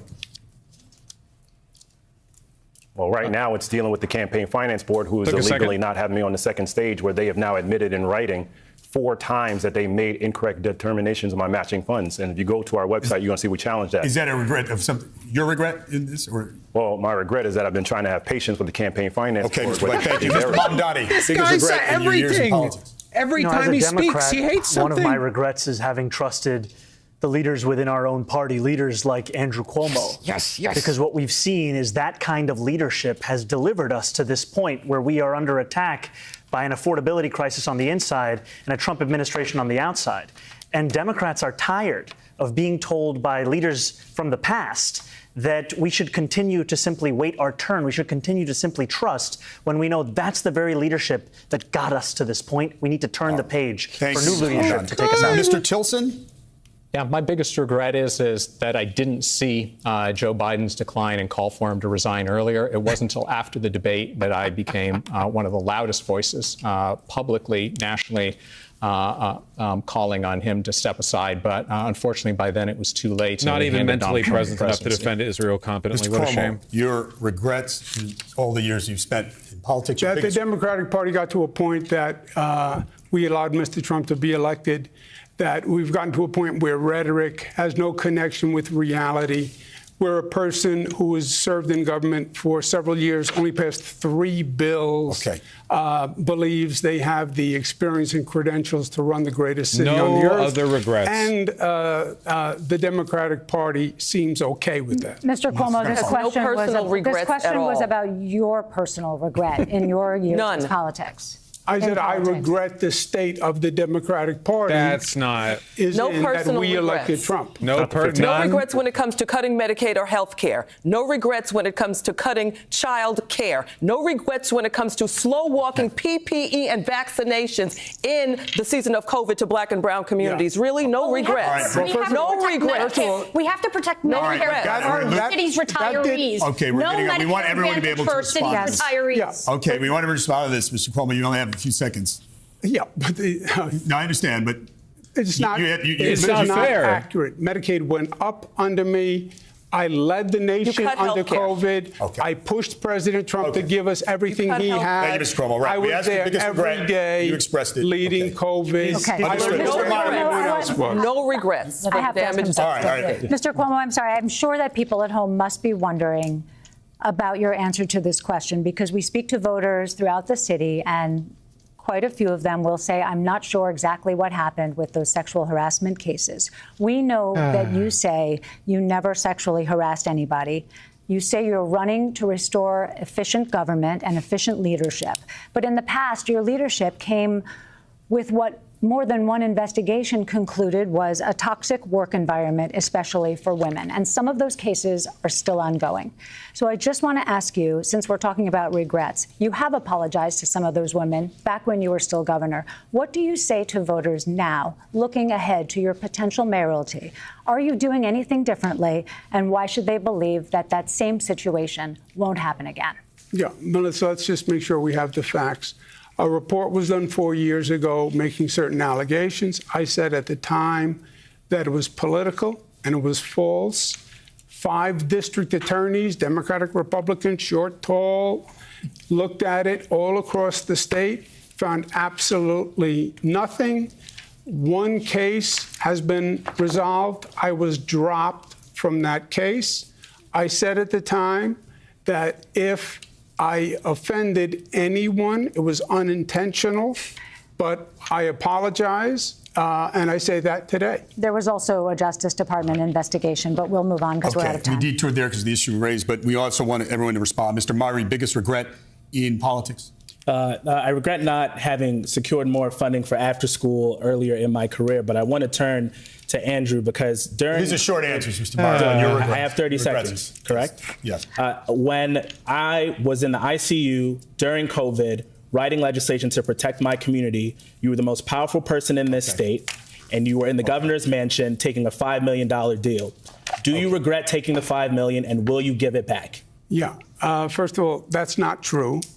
What part? I stood up every day and fought for this state, for COVID, against President Trump, for PPE, for masks. I was in emergency rooms. I was in a hospital. All right, gentlemen, I need— We're wearing gentlemen, I understand. Garbage bags for PPE. Yes. Do you regret taking $5 million? Yes. We're going to pick up. We were doing everything we could every day to get— Mr. Cuomo, people aren't going to hear you. We are going to finish this. Take a break. We have a break right now that we have to take. We will pick up with the issue, I assure you. We're just about at the 1 hour break. We're going to continue this online. Channel 4 goes to regular programming, but okay, we'll cut back to this shortly because we're still not done. Okay, so far this has been fucking phenomenal, I have to say. I really expected more dogpiling on Mamdani. It seems like, honestly, Cuomo is so odious, Cuomo is so hateable, that everyone is just like, nah, like, as long as we're here, we might as well shit talk him. Yeah, Jesus. Even some of the more like centrist-leaning people on stage are taking every shot they can get, and they're being like angry with it too. Like this fucking personal. They hate this guy, you know? And it frees up Mamdani too, because Mamdani's campaign has been very positive. It's been very positive. It's been very uplifting. It's been very like energizing. Hey, New York, we can do this. He's not really like an adversarial person. Like, he can bite, but that's not his brand, right? So because they're being antagonistic for him, he gets to chill and be the like happy, confident guy, you know? He gets to be the cool, happy, charismatic, confident guy, smiling and, you know, delivering his excellently prepared canned messaging, while everyone else is just, oh, you have 30 seconds. Well, my main regret is that I didn't fucking, I didn't get Cuomo, I didn't find him, you know? Everyone else can be fucking crazy. All right, because we paused so many times. welcome back to the second hour of the first Democratic primary debate for New York City mayor. Once again, I'm joined by my colleague News 4 government affairs reporter Melissa Russo, also Sally Goldenberg, who's senior New York editor for Politico, and Telemundo 47 anchor Rosarina Breton. We are streaming live on NBC New York and Telemundo 47 digital platforms, Politico.com, Telexitos, and we're also live on YouTube. So, candidates, with all of us on stage, so many, we wanted to give a chance for voters to hear as much as they can, but we also have to try and get all the production things done, too. We are going to pick up with Mr. Cuomo, given a chance to respond to what Mr. Myrie said, and then we resume with Ms. Ramos and Mr. Lander and Ms. Adams to talk about their biggest regret in politics. So, Mr. Cuomo, just a brief answer here. Yeah, briefly, we led the way under COVID. Every day I got on that TV, I informed New Yorkers of exactly what was going on and all the facts, and I was fighting President Trump for the COVID, for the PPE. There was no doubt that in the beginning there was no PPE and people were using garbage bags, but we fought vehemently for it. When the first phase had passed New York, we actually got through the first phase. It was then going to other states, and that's when we were trying to share lessons. What happened to city field vaccines? All right, we're going to continue on, and you may have a chance. Ms. Ramos, biggest regret in your years of politics. We had the vaccines. You used a vendetta against the former mayor, not to make it happen. So I regret not running for mayor in 2021. I had been in the Senate for 2 years. I'd already passed over a dozen bills. I thought I needed more experience, but turns out you just need to make good videos. Mr. Lander. I was the champion for the Gowanus rezoning, which is producing 8,000 homes in my district. But now that we've switched to online broadcasting only, I feel like the vibes have changed like substantially. I wish I had pushed for even more housing in my district when I was a city council member, because we need it. But let's be clear, sexually harassed 13 women, marked up that state health department report to undercount nursing home deaths, has now forced taxpayers to spend $60 million on his legal bills, has learned absolutely nothing, taken no responsibility. Okay, Mr. Land, thank you. David, he does not deserve your trust. You can't let him sit there. Briefly, please. Yeah. The report was done, 5 DAs, nothing has come of it. In terms of the paying legal fees, yes, the state pays legal fees. The state was sued, Kathy Hochul was sued, and I was sued. And the comptroller knows that because he was sued 15 times and the city paid the bill. He was sued by parents of the disabled. He was sued by homeless providers who said he was, he didn't do anything about the safety conditions. He was sued by people who said he mismanaged the pension thank you, Mr. Cuomo. Thank you, Mr. Cuomo. Mr. Lander, you have 15 seconds to respond. It's just every one of those things is false. The thing about my wife was sourced from Twitter. Honestly, I have no idea where he got this one. He's lied to you so many times on this stage. All right. Night takes no responsibility. All right, we're going to move on. Miss Adams, if you could speak to your biggest regret. Thank you. Miss Adams, your biggest regret in your years in politics? Well, obviously, my biggest regret is believing that Eric Adams would be a good mayor for all New Yorkers. I have had to restore budget cuts from this mayor. I've had to save pre-K. I've had to save 3K. I've had to save our libraries. I've had to save our cultural institutions because the mayor of the city of New York thought that it was his job to cut all of those and to slice and dice the livelihoods of our children, cultural institution, our elders, our seniors through their library services and their food services as well. I have had to be the champion to make sure that all of those services were restored for the people of the city. Mr. Stringer. I thought about this question through my career, and I would say that the biggest regret from a policy perspective was when my mom died of COVID before her time, and she was a great trailblazer, the first woman elected city council in Washington Heights back in the day. She was a real fighter, but she lost the fight with COVID. I really wish, before I left the comptroller's office, that, like with so many other issues, I really was able to really build a COVID recovery plan for the city. Thank you, Mr. And I just ran out of time. We'll continue with Telemundo anchor Rosalina. I thought for a second he was going to say, I regret that Andrew Cuomo sent my mother to her death. I was so ready for that, like an insane fucking oh my God. I was like tensing up waiting for it.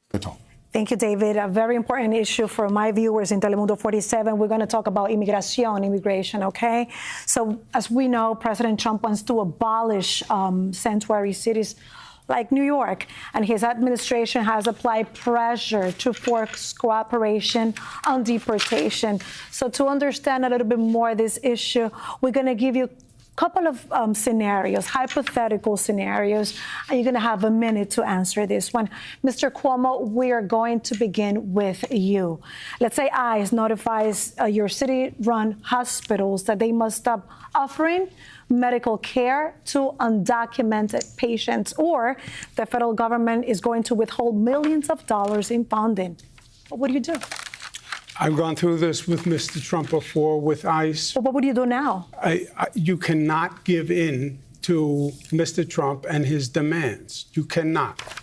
But let's say he's cutting funding. You can't. It will never end. If you give in to him, he is a bully. I know him well. If you give in to him today, you will be giving him your lunch money for the rest of your life. So what's the solution? You have to fight him. And the way you fight him is not by suing him. Yes, of course you sue him, but he gets sued 10 times before he gets out of bed in the morning. Right? Kind of like you. That doesn't bother him. And the lawsuits are winning, right? By the way. We need a national coalition, which we can put together, of like-minded states and cities that will oppose these actions. And then we're going to have to eventually beat him politically in the Congress. But you cannot give in to his demands. Thank you, Mr. Cuomo. Mr. Chilson? Yeah, I mean, Donald Trump throws 50 tweets a day up there, and most of the time you just ignore him. If he actually does act illegally to try and blackmail us, you have to sue to restore that funding. I am appalled by what Trump is doing to terrorize immigrant communities and demonize immigrants in general. And that's an area I will fight him tooth and nail. Mr. Mamdani. Our city is under attack by an authoritarian Trump administration, and it is under attack that is now being echoed by Trump's allies right here in New York City. And I say that as someone who would be the first immigrant mayor of the city in generations, someone who just yesterday had a sitting elected official call for me to be deported. This is not an intellectual exercise for the people of New York City.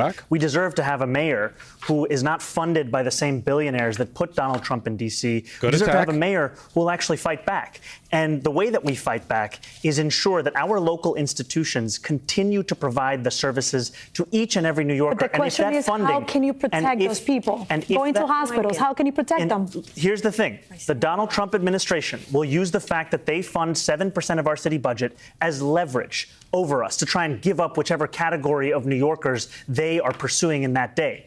Ultimately, what we need to do is tell those same institutions we will provide them that funding, and we'll get that funding by taxing the 1% and the wealthiest corporations right here in New York State. Thank you so much. Mr. Blake, I'm going to remind you the question is, ICE notifies the hospitals that they're going to be... It is true, by the way. Like, the most important thing you need to do is make sure that your jurisdiction is independent, right?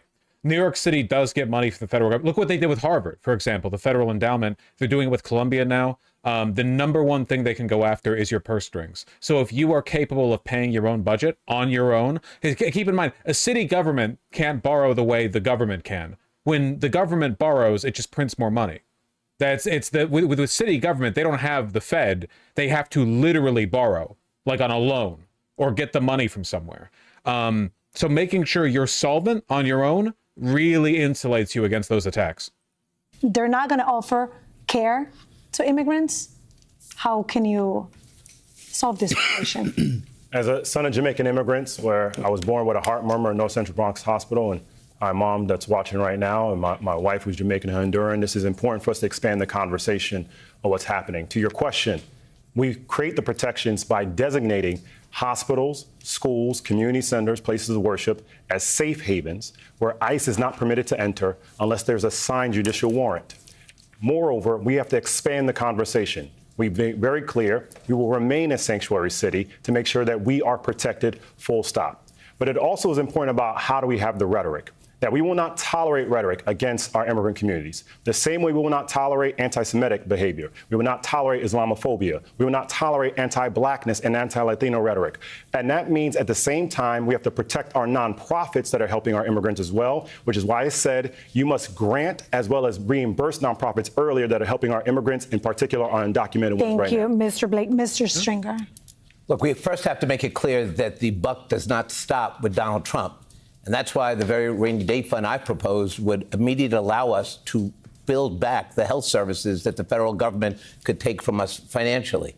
This is why we need a mayor who knows the buck, because that's the job of mayor, understanding how we actually get through the Trump era. But it doesn't stop there. Look, my experience has always been about fighting in Trump 1, and we won a lot of those battles. We won those battles during COVID. We never backed down, but we were strategic. And that's why we need to work with our Washington partners. You know, there are Democrats in Washington ready for the fight with a mayor who brings a confidence and a proven ability to deal with the economics of this crisis. But this is not a time for training wheels. This is not a time for somebody who has never dealt with the finances of the city to be mayor of New York. Thank you very much, Mr. Stringer. Now, Ms. Adams, we're going to go to you next. We're going to change a little bit the situation.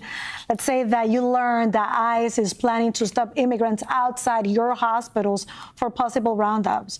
Would you warn them? And how would you handle this situation? You have a minute.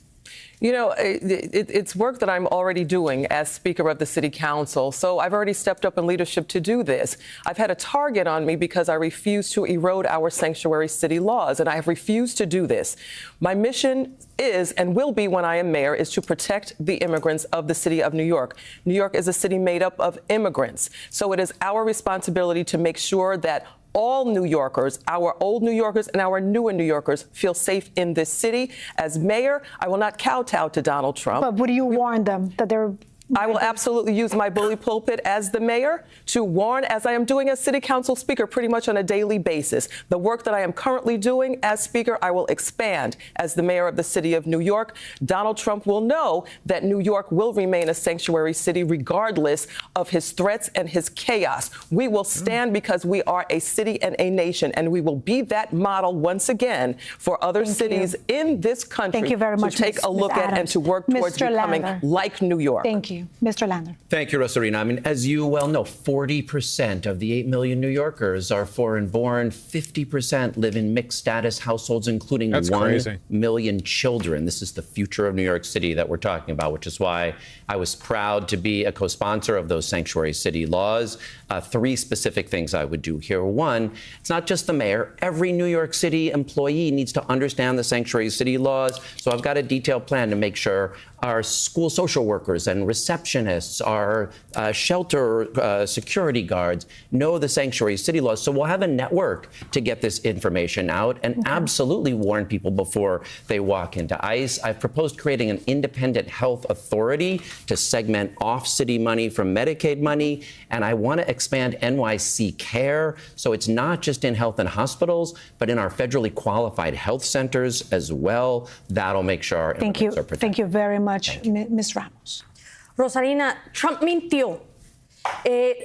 Trump anda detrás de todos los inmigrantes. Pensamos que solamente iban a ser los supuestos criminales y hemos visto que eso no es verdad. We have to keep ICE out of our hospitals, out of our schools, out of our houses of worship, out of any public institution, and really limit cooperation of ICE with the NYPD only when it comes to the 90-plus charges under the current sanctuary city law. Those are very serious charges. I want to make sure that in a town with so many lawyers, our immigrants have lawyers and our immigrants do what they came here to do, work. It is our it'll be my responsibility as mayor of the city of New York to create entry points into the economy so that they can stay busy, provide for themselves and for their families, and honor the fabric of this city and of this country, which cannot function, whose future won't be brighter without our immigrants. And that sounds like that sounds like a great plan, but would you be using taxpayers' money for that? Yes, this is actually making sure we are expanding Action NYC and our cooperation with our community-based organizations, clinics with our 7 law schools to make sure that we are on the ground protecting and teaching people their rights. Mr. Murray. This isn't just a hypothetical for me. I grew up with pretty severe asthma, and both of my parents would take me to a city hospital, Kings County Hospital, when I had an asthma attack. They weren't documented then, but they knew that the city had their back.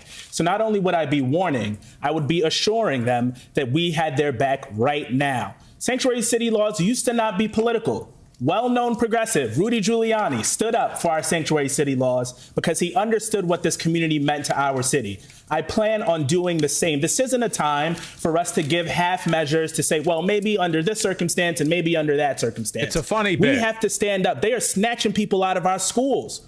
They're snatching people out of our courthouses. We cannot stand for that in this moment. I have a frontline agenda. I want to hire 50 more lawyers to the law department. I want to go on the offensive. I want to utilize the 10th Amendment to ensure that we are not carrying out the federal government's immigration policies. We have to stand up in this moment. That's what I'll be as the next. Thank you, Mr. Murray. Sally? Thank you. Let's move on to another very important topic, public schools. The city spends more of its tax dollars on public schools than anything else. But after shelling out some $40,000 a year per student, only about half of New York City kids can read or do math at grade level. Only half. I do like the pro-immigrant stances. Being like anti-immigrant as the mayor of New York City is a non-starter. How the fuck do you win an election being anti-immigrant in a city like that? Do you hear those stats on how many people there are foreign-born?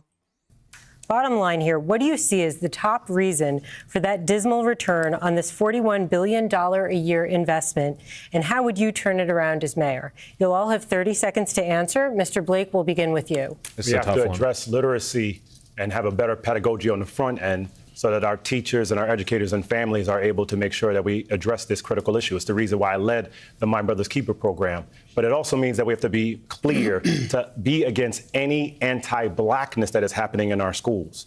And something that many people may not realize, in 2008, Andrew Cuomo said that no candidate should shuck or jive in an election. Clearly, Barack Obama was there. So when we talk about education, it's not just about making sure that we're understanding how more kids can read, but making sure we address the anti-blackness happening in schools. We're at time, Mr. Blake, and before we move to Mr. Mamdani, Mr. Cuomo, would you like to respond to that? It's ridiculous. So no. What about it is ridiculous? Is it inaccurate that you said in 2008? I never insulted President Obama. Is this? It's Mr. Mamdani who said he is a liar. Is the quote incorrect? And evil.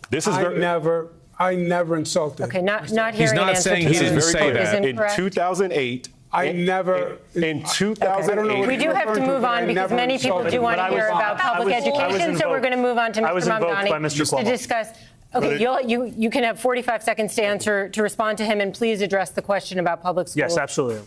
I'll do so shortly after. We have Mr. Cuomo, who said these words of shuck and jive when Barack Obama was running to be the president of our country. I was proud in 2008 that the first doors I ever knocked on was for Barack Obama, while we had a candidate here. Why do you call him an evil and while we a liar? Have a candidate here Why would you call him a liar? A candidate here who is so allergic to any accountability or acknowledgement of a mistake that he can't even admit that he said these kinds of words. Now, as it pertains to public education, all of the challenges that we are facing in our city when it comes to our schools, they are also downstream from the fact that 500,000 of our children are going to sleep hungry every single night. 100,000 of them, for the 9th consecutive year, are now homeless. We need to ensure we have a city where our children can not only have food to eat, a place to call their home, and we also have to have the full implementation of class size reduction. Mr. Tilson, we're going to move to you, and I just want to remind you, we do want to know a solution. In the 2023 to 2024 school year, about 150,000 students in New York City's public schools experienced homelessness.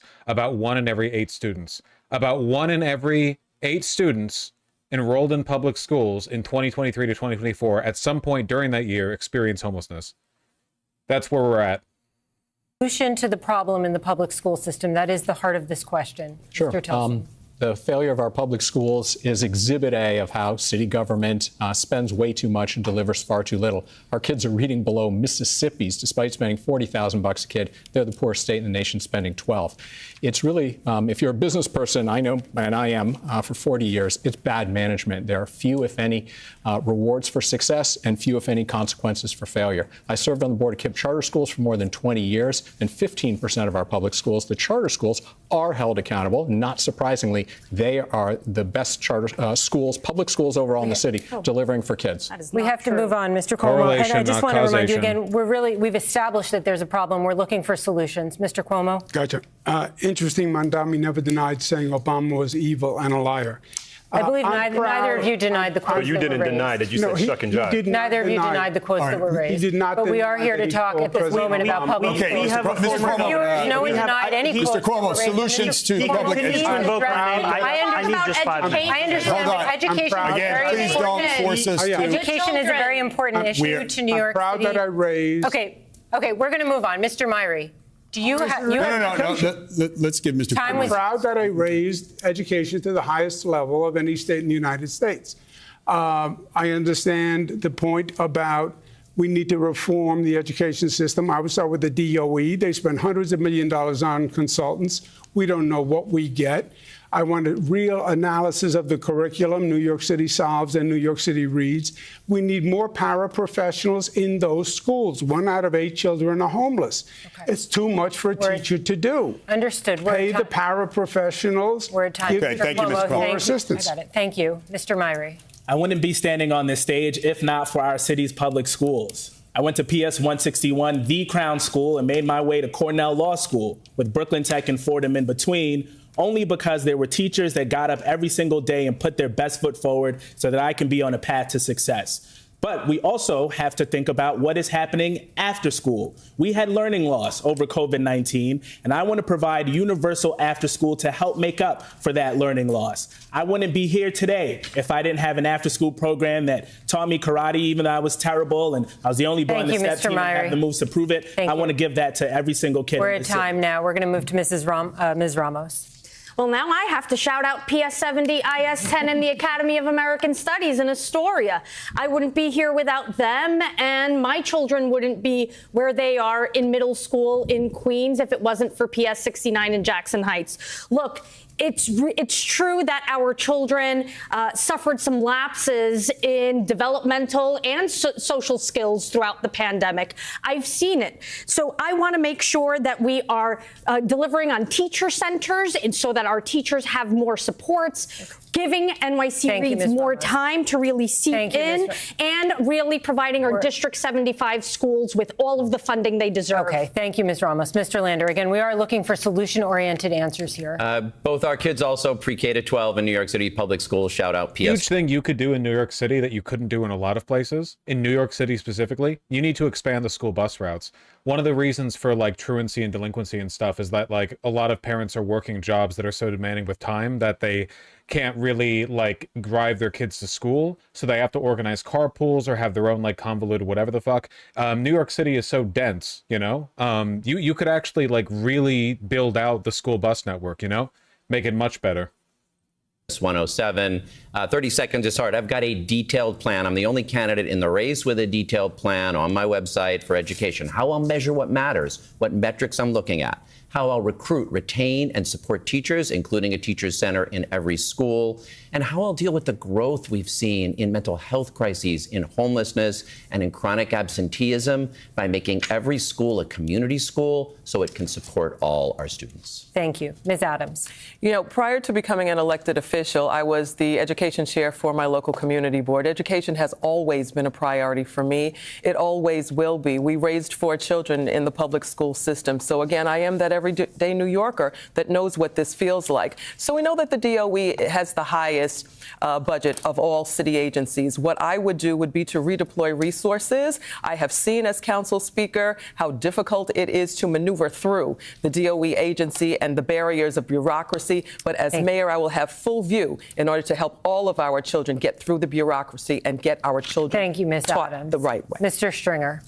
My sons, Max and Miles, are going through public middle school as we speak. Doxed. And the challenge for them as COVID kids is very real.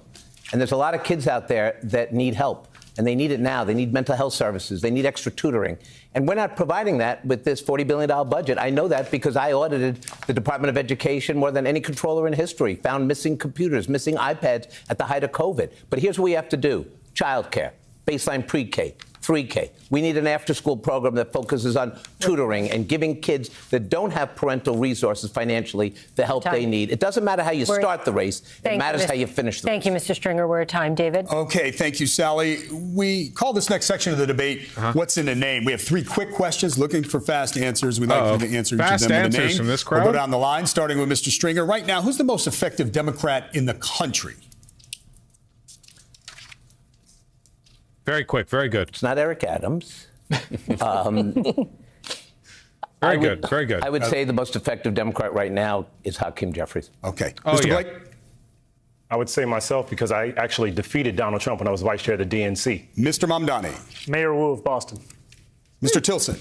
My old friend Cory Booker after his 25-hour Herculean Thank you, Mr. Tilson. Mr. Cuomo? Hakeem Jeffries. Mr. Myrie? Majority Leader Andrea Stewart-Cousins. Ms. Ramos? Maryland Governor Moore. Mr. Lander? Boston Mayor Michelle Wu. Ms. Adams? I would have to say the next speaker would be Hakeem Jeffries. In the primary, voters will be ranking you 1 through 5, number 1 being their top choice for mayor. So we break up the order and start with Mr. Cuomo. Assuming you rank yourself number 1, who on this stage would you rank number 2? I'd leave it to the voters. So you would not put a name, or you're not sure? No, I'd leave it to the voters. Okay. Mr. Tilson? I haven't decided on my number 2, but I'm an ABZ. No disrespect, Zohran, but I think his policies are dangerous. Okay. Mr. Mamdani? I'm more of an ABC guy, anybody but Cuomo.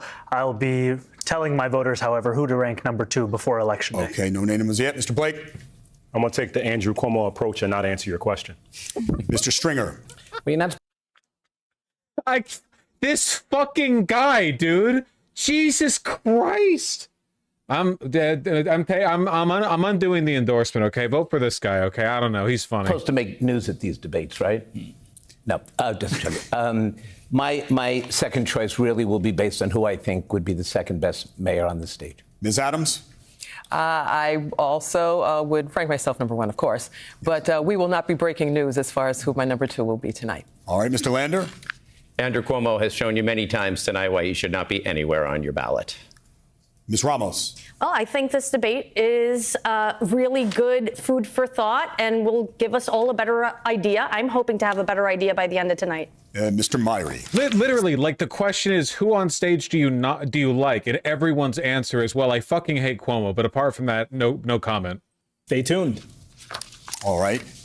The last one, we'll start with Mr. Stringer again going around. 4 years ago, in the race for mayor, who did you rank first on your ballot for the Democratic primary?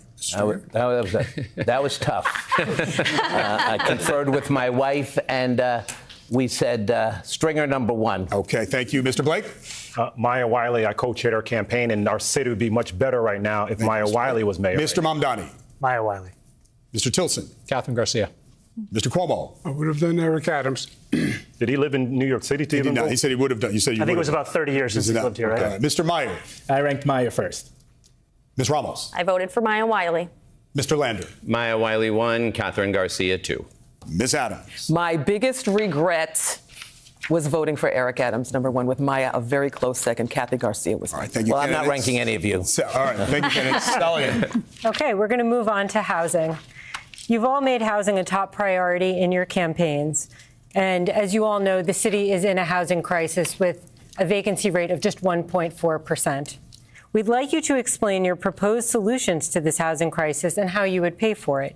You'll have 1 minute to answer this question. Mr. Tilson, we'll begin with you. Sure. Well, as I discussed about an hour ago, the key, I think, is to unleash the private sector to build a lot more supply, which wouldn't just stabilize rents. We have the highest rents in the country. We need to bring them down. I think they can come down by 20%.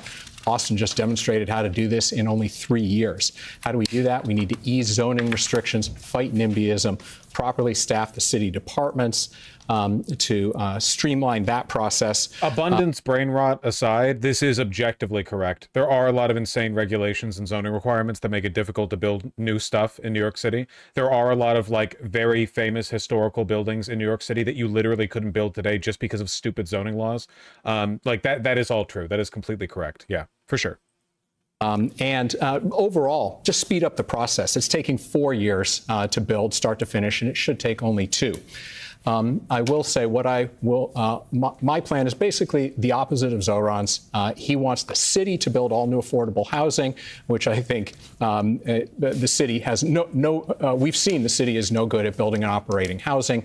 He would also saddle us, he proposes, with $70 billion of debt. This would end up looking like California's high-speed rail project. Nothing accomplished. We're at time. Thank you, Mr. Tilson. Mr. Cuomo, how would you try to resolve the housing crisis, and how would you pay for it? Yeah, it's a desperate problem. I built housing for the homeless in my 20s. Excuse me. I served as HUD secretary and built housing literally all across the nation, hundreds of thousands of units. We need to blow up HPD. It's an obstacle. The city council is a bottleneck. We have to use faith-based I'd like to respond to that. We need to use vacant city land. I've shown that I know how to build. Look at LaGuardia Airport, look at the Kosciuszko Bridge, look at the 2nd Avenue subway. I know how to get things done. And that's what this election is all about. Not plans, plans, plans. Who can get something done?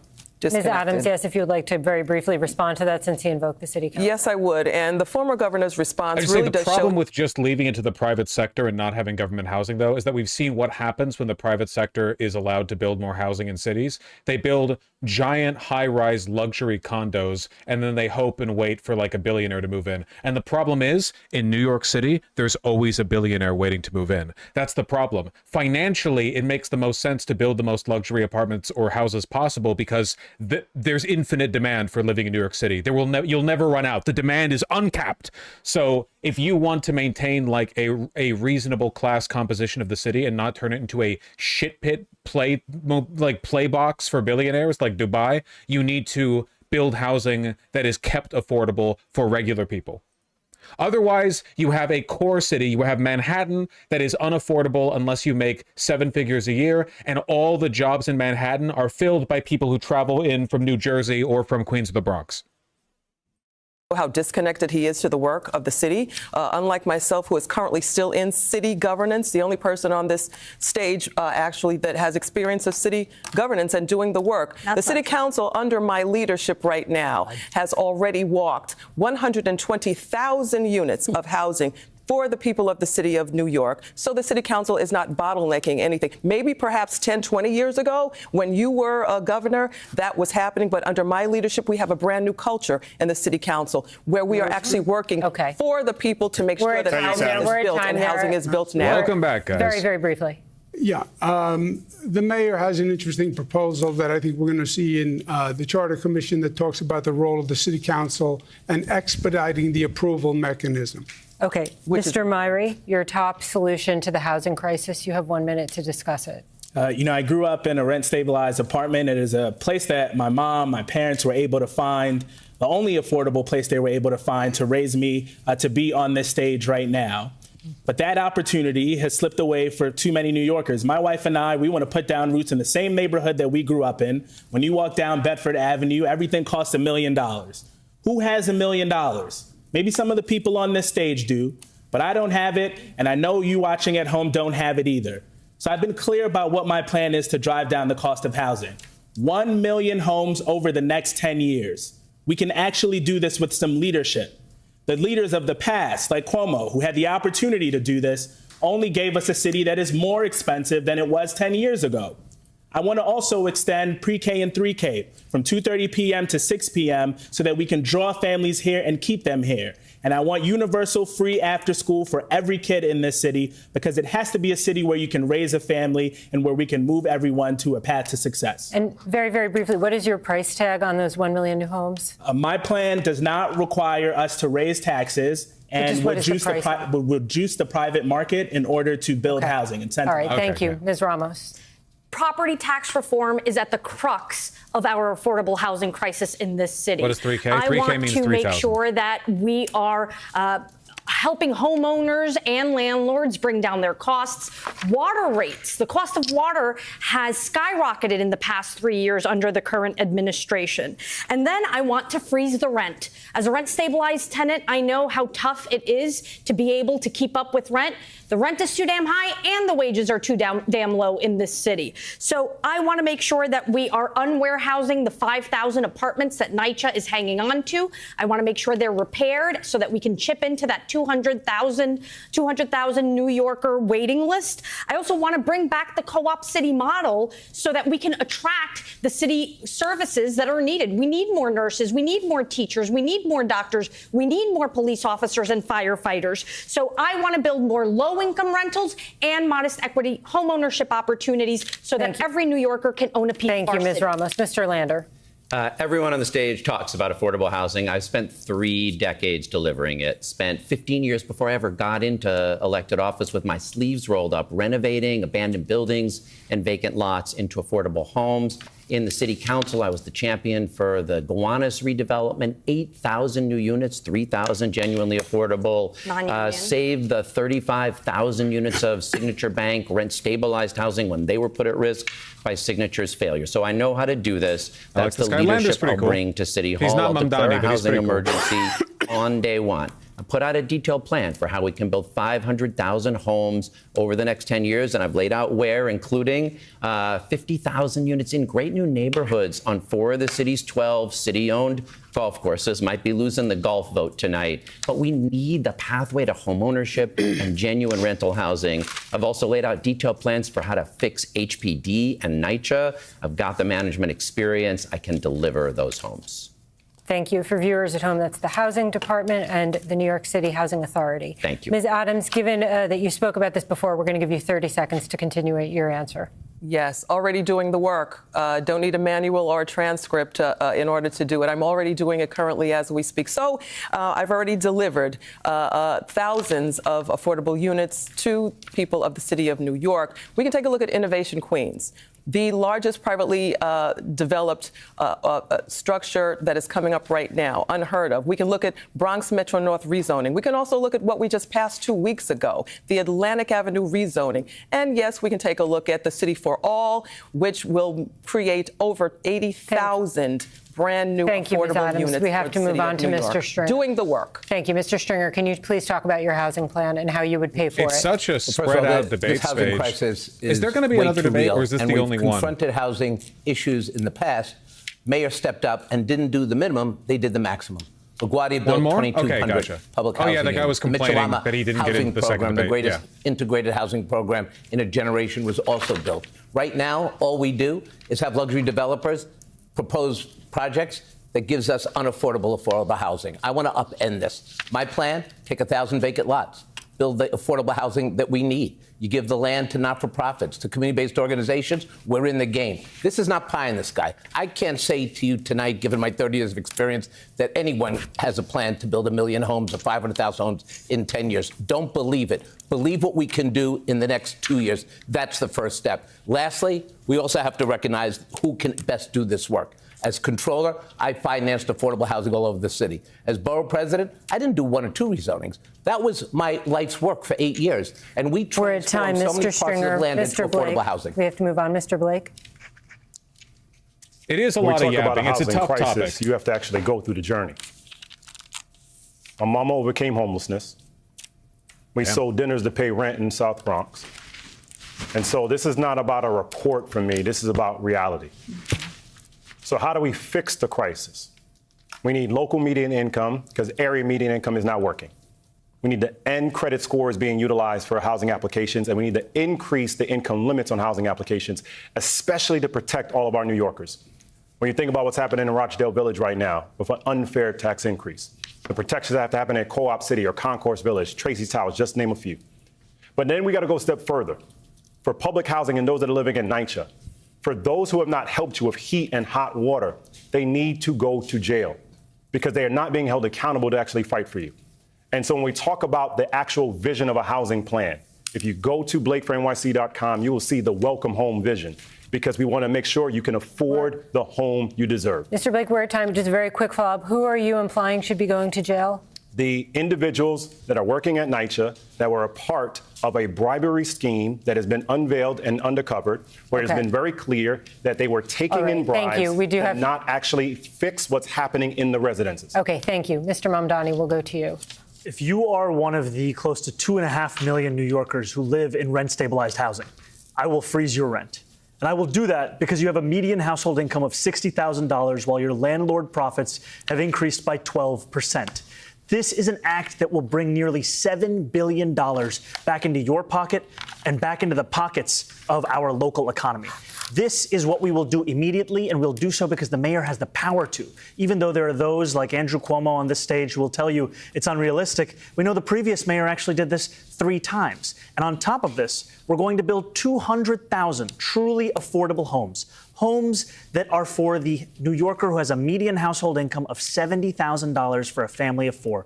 We'll do this while taking on the very bad landlords and the real estate developers who are funding Andrew Cuomo's campaign, $2.5 million last time I checked. And we're going to do that because ultimately every single person needs to follow the law, and that includes the landlords who are violating our housing code and have $800 million in fines that the city have yet to actually collect on. Very brief response. Got to yoink it. Very brief response, Mr. Cuomo. Mr. Mamdani is very good at videos, but not good reality. Talking. We've already heard that line before. The Daily News said that his plan to finance his proposals, it violates the constitutional debt cap of the city of New York. It would double the state taxes, and there is no way the state is going to pass a tax statewide. Okay. Thank you, Mr. Cuomo. We have to. No, he's invoked me. I should be able to respond. Just for 10 seconds. Just for 10 seconds here. Brief response. What the governor is speaking about is when we want to fight for working class people, it's considered unrealistic. But when he wants to give Elon Musk a $1 billion tax break, it's totally feasible. What the Daily News found is that this would mean taking a $30 billion budget, increasing it such that we could actually create truly affordable housing. All right. We have to move on. We have some breaking news we want to ask you about. The Trump administration is threatening the accreditation of Columbia University. In a statement, Secretary of Education Linda McMahon said after Hamas's October 7th, 2023 terror attack on Israel, all right, here we go. Columbia University's leadership acted with deliberate indifference towards the harassment of Jewish students on its campus. This is not only immoral, but also unlawful. We had a good run, guys. It was a good debate. 30 seconds. What's your reaction to this move? Mr. Cuomo, we'll begin with you. I think you have two separate issues. Number one, I do believe there's been anti-Semitism in the city. I believe it's a growing problem.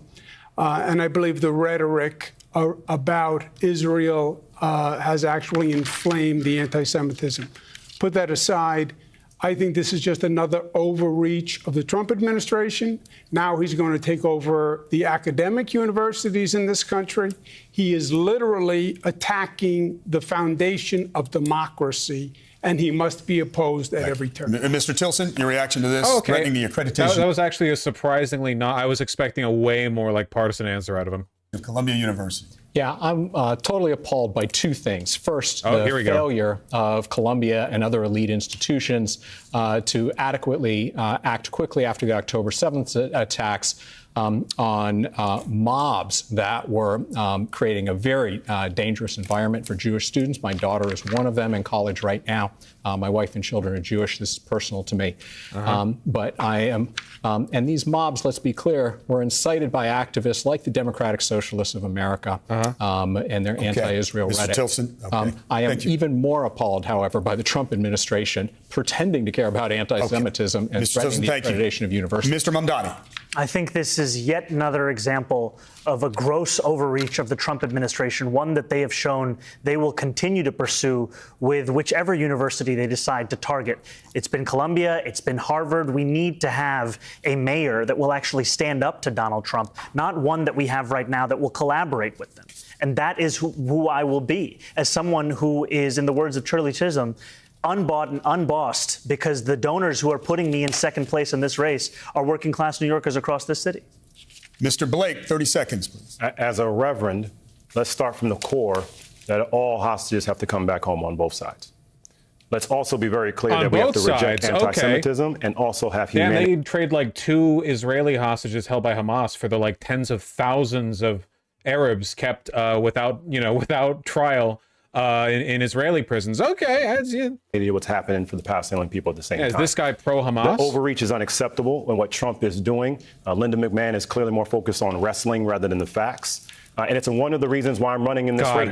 Because of my federal experience and working for real President Barack Obama and the State House experience and local experience, we have to make sure that we're not allowing D.C. to have overreach. And when they take these steps, we will withhold sending New York City taxes to D.C. Thank you, Mr. Blake. Mr. Stringer, your reaction. There's no question that on so many of these college campuses, the anti-Semitic, anti-Jewish hate is very real.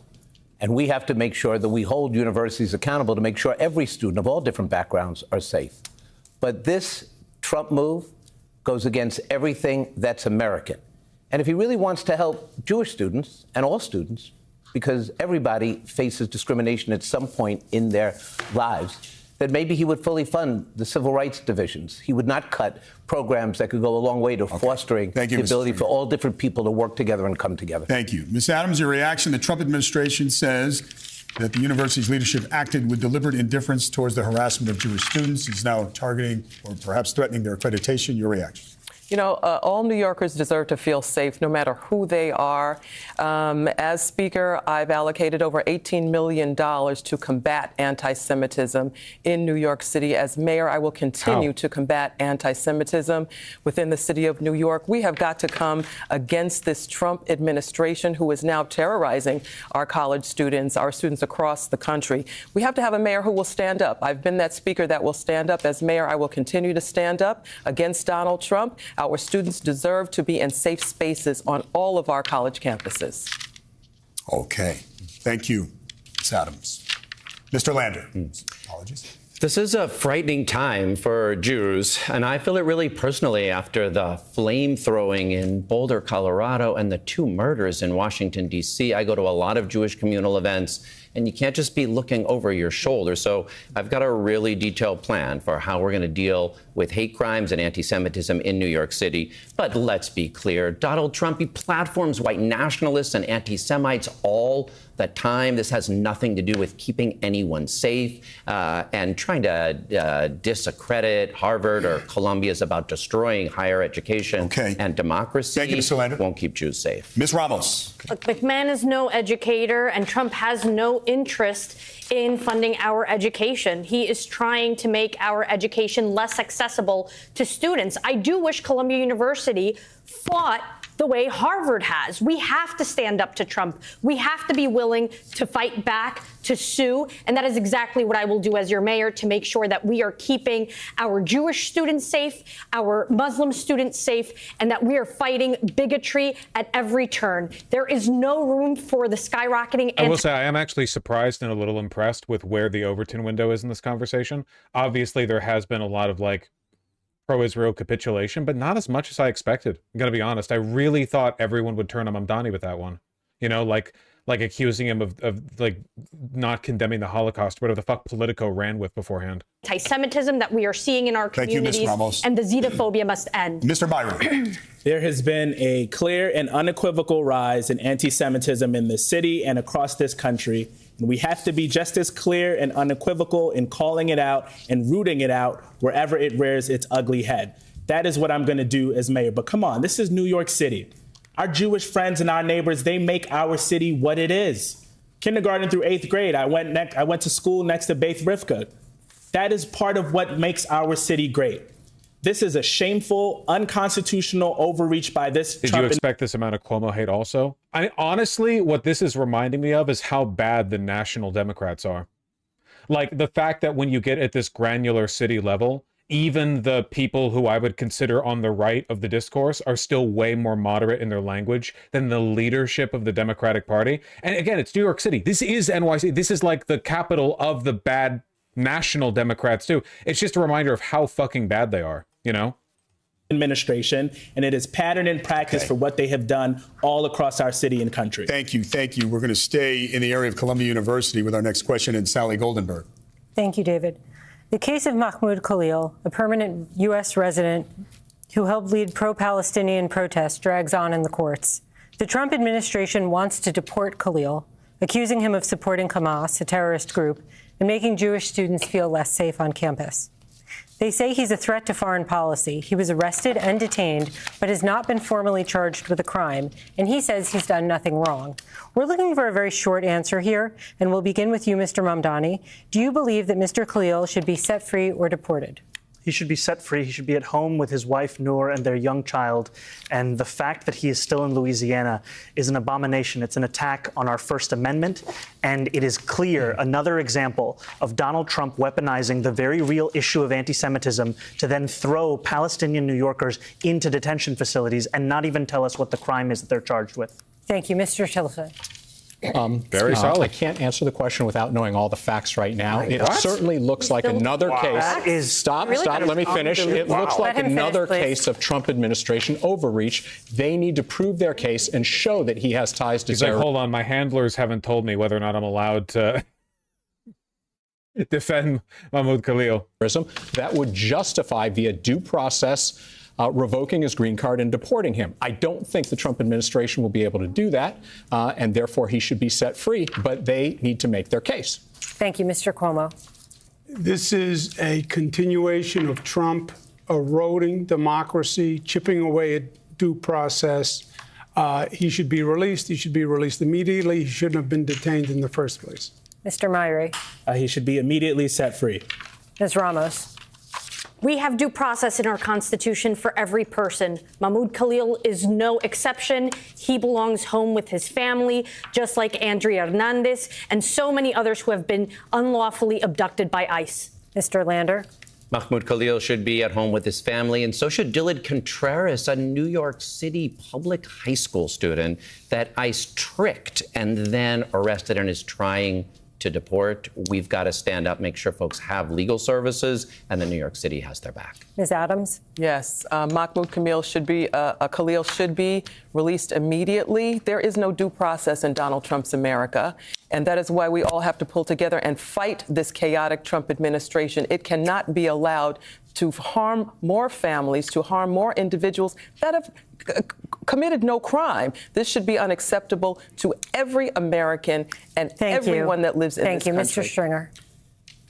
As a Jewish American whose wife works at the Jewish Museum in Lower Manhattan fighting the Holocaust, fighting to make sure we remember the Holocaust, Fighting the Holocaust. I will say unequivocally I wish that more people taking would. this man off the streets and others off the streets without any charges or any rationale is a direct horrifying moment for our Constitution. Donald Trump should be ashamed of himself for doing this. Mr. Blake? Mahmoud should be home with his family, full stop. It's really that easy, Whitney. Extended on this is the appreciation and understanding that whether it be Dylan from the Bronx or any of our communities, we should not believe that a convicted felon president is actually going to ever honor the Constitution. Yeah, it's you the can't reason why follow we up have to on a make full sure we stop. protect our immigrants and have more lawyers at our immigration hearings, because we should actually know where individuals are so they have a chance to fight for their own justice. Thank you, Melissa. Thank you. We're moving on to a subject that none of you are discussing much on the campaign trail, but it could reshape the city in the next few years, and that is the rapid advance of artificial intelligence. Right. It could improve many things in the city, but it could also eliminate thousands of jobs. So the next mayor will likely have some opportunities to replace some city workers with AI technology and, in the process, save hundreds of millions of taxpayer dollars. AI will certainly be on the table when city labor contracts expire. So here's the question. Is there an area where you would consider replacing city workers with AI if it saves tax dollars? And would you also offer any protections to city workers? You'll have 30 seconds to answer. We'll begin with you, Mr. I like this question, Mamdani. actually. Well, I think Andrew Cuomo would tell you that he's already replaced a campaign worker who would have written his housing policy with AI because he had it written by ChatGPT. I can tell you that I'm proud to be endorsed by the labor union representing the largest number of city workers, DC 37. And I'm proud of that because my approach to artificial intelligence will be one where we can find efficiencies in the contracts and consultants that we work with as a city, but we are not going to use this language of artificial intelligence as a justification for further layoffs of city workers. Okay, Mr. Mamdani, time. Thank you. Mr. Tilson? Yeah, I think actually AI is going to be a home run for this city because we are second only to Silicon Valley, the sort of tech hub, the East Coast tech hub for a lot of these West Coast companies. So whatever we might lose in some jobs, I think we're going to gain if we're smart, if we roll out the carpet. Obviously, we all knew he'd have the believe this. knowledge workers here to attract these entrepreneurial businesses. But we've got to stop shooting ourselves in the foot with left-wing madness like driving away Amazon and the 40,000 jobs that they wanted to bring here. And lastly, I'll say we can use That's him shit-talking AOC. AOC pushed for Amazon not to set up warehouses in New York City because of the labor violations and the tax benefits they would have gotten, everything. That's what he's whining about. AI to bring a lot of permitting by the city online to Thank you, Mr. Tilson. Mr. Cuomo, you have 30 seconds. Yeah, I am the candidate on the stage who's endorsed by more labor unions than anyone else, over 650,000 working men and women, and I'm proud of it. AI is undeniable. It's coming. There's I think, a tremendous opportunity for economic development here in New York by bringing AI to New York and bringing those businesses here. The West Coast doesn't have a franchise. You hear a lot of four-letter words here. You hear free, you hear taxes. You don't hear jobs. We need opportunity, we need jobs, and we want to reorganize government. AI can help, but we want to protect jobs. Mr. Myrie, you have 30 seconds. Yeah, I'm the proud son of a city worker. My dad taught special education in the Bronx for 22 years. I would not be who I am today without it, without what he fought for and what he did for students every day. I believe we have so many city workers that are doing their absolute best to serve this city. We actually have thousands of vacancies in our city workforce now, so I want to hire more city workers to get them to do it. Of course, AI is going to have a role to play going forward. We have to all play a role. Do you think it looks better to voters to talk over mods when they call timer to stop talking? It's very context dependent, honestly. It's very context dependent. I don't have a straightforward answer to that. I think sometimes it makes you look like you're salty and mad. Sometimes it makes it look like you've got a powerful voice that, you know, you're like the underdog trying to speak out. You don't want to get in an argument with the mods ever. That's one lesson for sure. In ensuring that this is an industry that grows in our city. One way we're going to make us attractive. Thank you, Mr. 1 million homes over the next 10 years. Thank you, Ms. Ramos. I wrote the law to protect our artists, our actors, image and likeness from AI's use through movie studios. Okay. And that's exactly what I want to do. I want to put the power in our workers' hands to help us lead the transition into the use of artificial intelligence. We can't be Luddites, but we do have to make sure that the workers have a say as we make those transitions, especially when I want to transition them and repurpose them for mental health capacities where we have deep shortages. Mr. Lander? 3 strategies I've proposed to use AI and technology to make government more efficient that won't cost any jobs but will save us money. Last year, we paid out over $2 billion to settle 12,000 claims. I have an RFP in the field to use machine learning and AI to find patterns, put it on the books of the agencies that cause it so we can actually reduce that. Second, we should have NYCHA vendor scorecards that enable residents to rate the repair vendors that come into their units. And we're not doing that right now. We could make much better use of our taxpayer dollars Thank you, by Mr. going Lander. with the vendors who actually get the work done. Thank you. And Ms. third, you're up. she says I got 15. Okay. Oh, I got the 15 seconds. sorry, mixed signals. Okay. I got one more idea for the next time. Okay, I'm sorry about that. Ms. Adams? You know, I'm not a career politician. I come out of the world of corporate America, so I know the benefit of technology. I actually used to teach tech in another life, so I know the benefits of AI. I think it's something that we need to embrace as New Yorkers. I think that it's something that can bring a lot of profits into New York City. That said, we should not balance AI along with the release of our workers that can do such a great job and are doing such a great job for our city. There is a balance here. As mayor, I will reckon that balance and reconcile that balance so that we do not lose. Thank you, Ms. Adams. We are training our workforce towards embracing AI. Thank you, Mr. Stringer. Look, I think AI is a great opportunity for the New York City economy, and we should embrace it. But we also have to know that with any new technology comes the job of the mayor to protect our workers and our citizens. And I don't think it's an either-or question. I think AI can come in and actually have a benefit to the city workforce. Imagine training new kids at CUNY and places to get into the tech economy. This is one vehicle to do it. Obviously, as mayor, you have to by replacing worry about city the abuses. services with AI. I will do that. My record as a pro-labor elected official, borough president, controller is without question, and I believe we can manage this. Okay. Mr. Blake, I'm sorry, I jumped that. Mr. Blake, you have the final word. That was my mistake. Our campaign theme is Tomorrow Begins Today, and that's the epitome of what we talk about for AI. As a small business owner, which I've managed more than 15,000 people across the country over the years, it's the appreciation of groups such as Adventure or National Gem Consortium on the Knowledge House, so we can be very intentional how AI can be utilized for good. I would say also specifically, we need technology for good. You can track a flight or food, but you cannot track closing a residential repair in your home. So we have to find better ways. And to your last part of your question, you can do that and equally create jobs while reducing regulation and red tape at the same time. Candidates, thank you. We have a few short questions, lightning round questions, some call them, just to get a glimpse of your thinking on some of the issues that are relevant to New Yorkers. So New Yorkers are feeling stressed about housing in the city, as you've all alluded to, as we know. How much do you pay each month for rent or a mortgage? We'll go left to right. Oh, my God. Our home is paid. I'm a homeowner. Okay. Mr. Lander. We have a mortgage, a home with one rental unit. The total mortgage on the house, $3,300. Okay, thank you. Ms. Ramos? We rent. We pay $2,500 a month. Okay. Mr. Byron? Sir, in a rent-stabilized apartment I grew up in, $1,300. Mr. Cuomo? $7,800. Mr. Tilson? I own and pay about $5,000 a month in maintenance and taxes. Mr. Mamdani? $2,300 for my one-bedroom in Astoria. Mr. Blake? About $1,800 for the home that I own with our family. Okay. Mr. Stringer? I'm getting ripped off $6,400 a month. Property tax reform. Come on, I can do it. All right, thank you.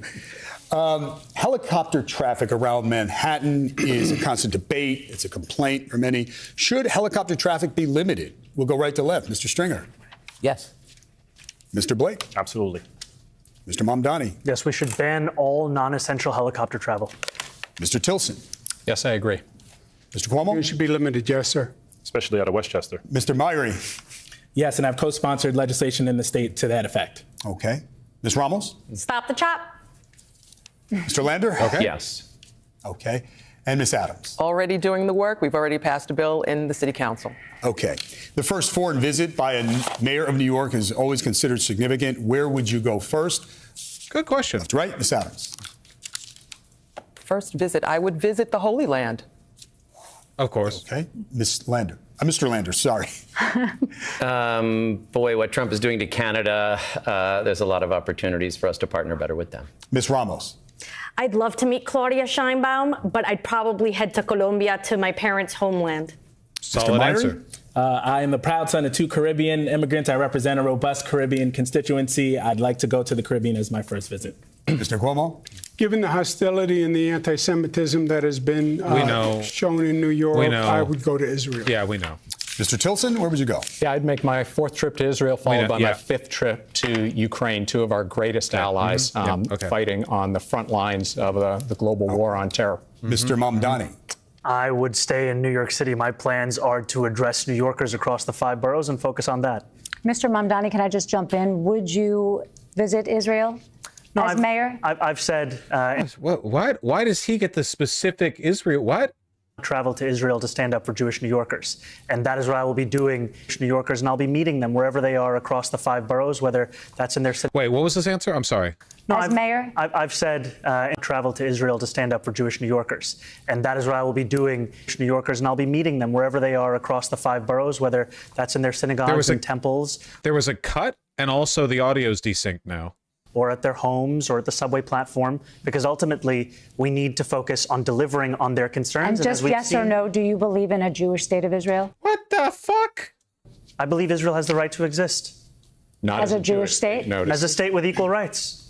He won't say it has a right to exist as a Jewish state. Be very clear. And his answer was no, he won't visit Israel. I said that. That's what he was trying to say. No. Unlike you, I answer questions very direct. What the fuck is this? It's a lightning round. Here's like 4. Who was the person who asked that? The woman, the moderator who asked that. Was that the Politico woman? Which woman asked that? All right, and I want to be very clear. I believe every state should be a state of equal rights. Okay, thank you, Mr. Mamdani. Mr. Blake, where would you go on your first foreign visit as mayor of New York? My full name is Michael Alexander Blake. I'm named after Michael Manley Alexander Bustamante. So, of course, Blue Jacket Lady, not the political lady. Okay. My fellow patois Jamaicans out here. Okay.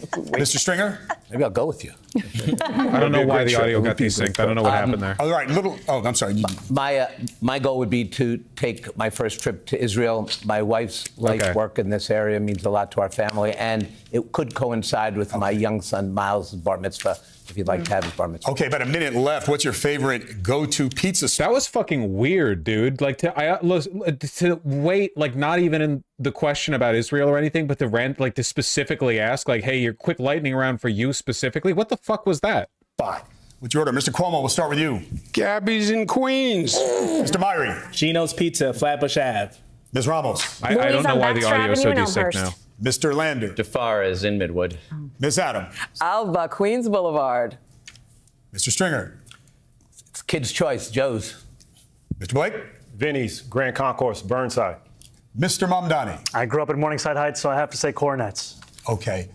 And Danino's in Staten Island. Okay. All right. And real quickly, what's your go-to thumbs pizza up, place? thumbs down, maybe. I'm ineligible, I'm afraid, to be New York City mayor. I don't really like pizza. Your reaction, we already heard this from one, to the Knicks firing their head coach, Tom Thibodeau. Miss Adams, thumbs down. Mr. Thumbs down, thumbs down. Thumbs up. Thumbs up. Our goal is to win the finals. Okay. It's not to get to the Thank you all. Thank you all for a spirited debate. That's all the time we have. Again, we thank the candidates for an informative evening tonight. We also. Like final thoughts on this, honestly, is that the debate went really well. I think Mamdani handled everything very well. I don't know what the fuck that was at the end. Honestly, everything seemed pretty fair. And then at the end, he just gets this weird lightning round where he's like, hey, do you believe that Israel should be an ethno-state? The correct answer is yes, by the way. I don't know what the fuck that was about. It's like they had like a quota of bashing on Mamdani they had to fill in at the last second. Yeah, that was fucking crazy. Oh, honestly, like most of the debate was just dunking on Cuomo, not like Mamdani necessarily, right? Like it was more anti-Cuomo than pro-Mamdani. If those two are the last candidates, which they will be, that is good for Mamdani. My only hope is that this, the focus on Cuomo doesn't lead to him getting a boost. My guess is that it won't, because Cuomo already had basically 100% like name recognition saturation, right? Like everyone already knows who Cuomo is. So I don't think anyone's going to like, you know, get in at that, like just because there are clips of him getting dunked on. I also don't think they got any like bad dirt on Mamdani, but he had a lot of really good responses. And I see their social media team is pushing for that really aggressively. So honestly, I would say overall the debate's a win. Weird note to end it on, but overall I'm pretty happy. I have to go. I had a D&D game start 15 minutes ago, so that's, you know, that's a day in the life. You know how gay people are. It's pride. You can't keep me. Sorry about the donos, dumbasses. You thought I'd read them today? I'm gonna have to read them tomorrow. You fucking fell for it. And remember, if you want a fucking phone bank or whatever for Mamdani, you have to join PV Progressive Victory. Progressive Victory phone banking. Go do Progressive Victory. Go.